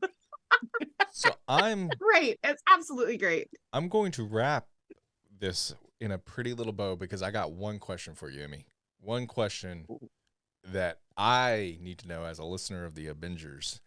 And I am throughout this entire review. Now, I think I may know the answer, because there were a couple of nitpicks that you were talking about, but I'm still going to ask the question anyway. Those who are not aware, maybe they're new listeners, Iron Man 2 is Emmy's favorite Marvel Cinematic Universe movie. Excuse me, maybe not her favorite, but it's up there. It's really, really up there compared to a lot of people with their Iron Man 2 rank. It's number 3. Way more than anyone. A lot of people don't put Iron Man 2 at number 3. It's not even in their top 10. So, Emmy, the Marvels or Iron Man 2? I'm putting her on the spot, because the whole time really I have seen you just so glow. I have not seen you this stoked talking about a Marvel Studios movie since 2020, when we reviewed. I know it didn't come out in 2020, please no. But we did a retrospective back then. And Emmy, answer everyone's question. Iron Man 2 or the Marvels? I have seen Iron Man 2 probably at least 47 times. I would put it way higher than that. I said at least. Touche. Mathematically still correct. Yeah. And I've only seen the Marvels twice.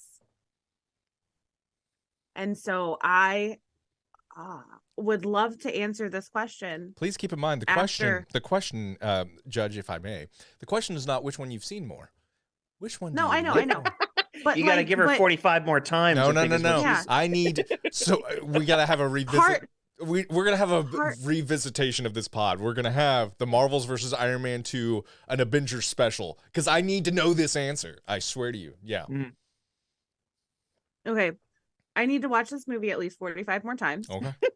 Okay. All right. To see if it holds up to the replay. We'll be back And in 6 also years. that will be hard because my cats don't do well whenever they hear meows on videos or doorbells. There were multiple times, both times that I watched this, that I heard meows and doorbells and like stiffened because I knew that doorbells, like my cats go running, scatter. Oh my God. But I was like, I'm in a theater, my cats are not here. Doorbell was very, very prevalent, but there was one part where I think it was Goose threw up, and I looked in the aisle in front of me like, who just hurled? Like, there was some times where the sound fucked with my ears. The doorbell 100% did that. But a fucking cat throwing up, I was like, is everyone okay? What the fuck? Yeah. And that was my second viewing I did that. That was like the second viewing when the throw up, I was like, what the fuck? Anyway, so yeah, the sound in this movie, it's very weird. It's in a good way. Like it kind of what the fuck? So yeah. Anyway. All right. Okay, so I will say, All right. okay. Fair enough. To give this an answer. Okay. That hopefully you will find satisfying. I think that the Marvels has the potential to overtake Iron Man 2. Wow. It has the potential. Okay. I do need to watch it I know. more times. I know. 45 more times. You told me. I know. So we will But it does it has like Iron Man 2 has like weird puzzle pieces that I can't even put my fingers on. This has like, I mean, like, are you kidding me? Freaking cats, musicals, women, fucking, I mean, women shit. fucking? Are women fucking? I don't remember what we're fucking.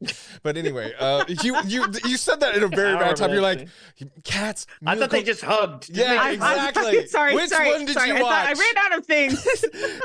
Cats, women, fucking. It's colorful. This is history in the making right now. Hearing you even say this, next thing you're going to tell me that this movie's better than Cocaine Bear. It has. Oh well, okay, yeah, it is definitely that. My God, what a day! What a day! It's definitely better than Cocaine Bear, but I said it has the potential to. It's got to hold up the test of time. Okay, and we'll see if it does that. Because That's I mean, fair. Iron Man 2 has been up at number 3 for. Good God. Since 2010?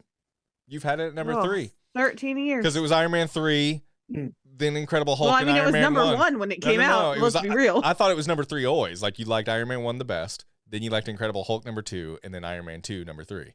I think it's always been your number 3. It just kind of stayed at number 3, which is weird. I don't know how it always did that, but as soon as it came out. It's really fucking weird. It is weird how it does that. And then another movie came out, and I was like, you know what? The Incredible Hulk is actually garbage. Number 4. I'm going to move that one to number 4. And Thor is now number 2. That is a wild ranking system.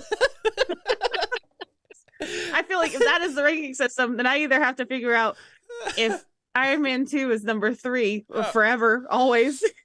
Like, is the Marvels number 2 or is it number 4? You got to get your life figured out, Emmy. That's what this is telling me. You just got to get your shit together. Come on, man. That's what my mom tells me every single day. Love you, Pam. Shout out to you. I'm on Team Pam. Come on, Pam. Team Pam. Keith, we're never going to listen to you again. Keith's like, this should be a quick podcast. It should be, I blame Keith. So I think you and I both heard that and we were like, yeah, okay, let's take some notes. Hold my beer, Keith. Hold my beer. Here we go. So, yeah, guys, thank you so much for a wonderful show. I absolutely had an amazing time with you both. This has been such a pleasure. Guys, if you enjoyed this show, if you liked what we had available, please check us out at patreon.com/Abingers podcast. We have a $1 tier available. It's just a great way to support the show and keep our lights on and keep us running and going strong. It is why we have video podcasts. It's why you have the audio that you're listening to. It's our patrons and their wonderful support, so we really, really appreciate that. So thank you. A quick free way to support the show is going to your podcast platform of choice, Apple Podcasts, Spotify, wherever you can leave a 5-star rating. Please do so. It really does go a long way with us getting eyes and ears on this show, and we really greatly appreciate your support. Social media. We're on Facebook, Instagram, TikTok, Threads, everywhere. X, that still feels weird to say that, but we are available everywhere on social media. Abingers Podcast, one word, ABINGERS Podcast. The video form of this show, if you want to listen to it again or you want to check out some old Loki episodes of us, we got 6, the whole season 2 on video form, as well as this review you're listening to, youtube.com/The Abingers. We really, really appreciate it. We've had such a great time. We're going to be doing, actually in the coming weeks, actually this Wednesday, sorry, we are going to be doing a Twitch stream. So if you want to check us out on Twitch, twitch.tv/Abingers Podcast. If you don't know what Twitch is, it's where we go live and we have listeners that chat with us while we're live talking about all these great Marvel Studios shows. So this Wednesday, we are going to be reviewing Loki with our listeners. Our listeners are going to give us their thoughts. So November 15th, I think we're doing it. What time, guys? What time did we decide on that? Was it 6:30 or 7? 7:30. 7:30. Goodness, I combined the two. So November 15th at 7:30 p.m. Eastern, we'll be live on Twitch talking Loki, the entire series, and we're going to ask for our listeners' thoughts. That's where our patrons are going to give us some good input on what they thought of the show. And we're going to be doing the week after, November 22nd at 7:30 p.m. Eastern. We are going to be reviewing the Marvels. So we're really, really excited about that as well. So we would love to have you subscribe to our Twitch, get that notify bell button going, and you will be notified when we go live. It will be a great time. So we look forward to it. It's our time to connect with our listeners. So having 2 new properties from Marvel Studios to talk with our listeners about, we're super, super excited. You can chat with us live on the air. We're very interactive. We don't read 1 out of 30 comments. We're 3 ADHD folks, so we're going to read it all probably. So we would love to have you there. So thank you so much for listening. Thank you so much for joining us for the Marvels and Loki. We've had an absolute blast. Hope you've had a good time listening. Thank you, thank you, thank you. And we are heading on out of here.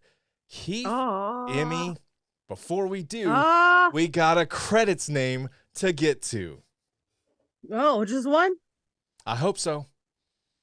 No. We've been recording for 8 hours at this point. I told people November 11th. I lied to them. It's November 12th, guys. I'm sorry. Oh, sorry. It's all good. Okay, all right. So the person who show. played Jay, the guy who was 300 years old, his name was Abraham Papula. That's just fun to say. All right, Abraham Papula. All right. This is, I just wrote down in the theater, SFX. I don't know. You did something with the special effects, I'm assuming. This is what I yell when my friend's dog goes, yeets himself. Max chases. A dog yeets itself? I was trying to say chases without saying chases. You could say dog runs off. Oh, runs off. Okay. Yeah. Now a dog yeets I had a mental block. Runs after a car. Yeah. Max chases cars. We got there. Okay. Debatable. And this one, again, wrote it down in the theater. It went too fast. I can't write very fast. This is our safety something. It's Bond. J Bond. Nice.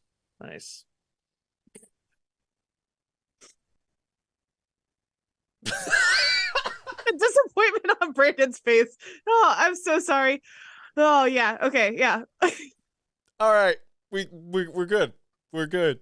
Okay. We're good. Yep. Thank you so much for joining us. Keith, Emmy, got any final words before we call it a podcast? I'll just say that Kamala had the best prediction. The last word she said in her own series was cosmic. I mean, we don't have a live audience. I feel like they would have got up out of their seats and been like, that is very profound. And let me add to that and say, hey baby, I hear the blues are calling. Toss salads and scrambled eggs. Oh my mercy. And maybe I the blues. That's maybe funny. But I got you pegged. But I don't know what to do with those tossed salads and scrambled eggs. They're calling again. Do, do, do. Good night, everybody.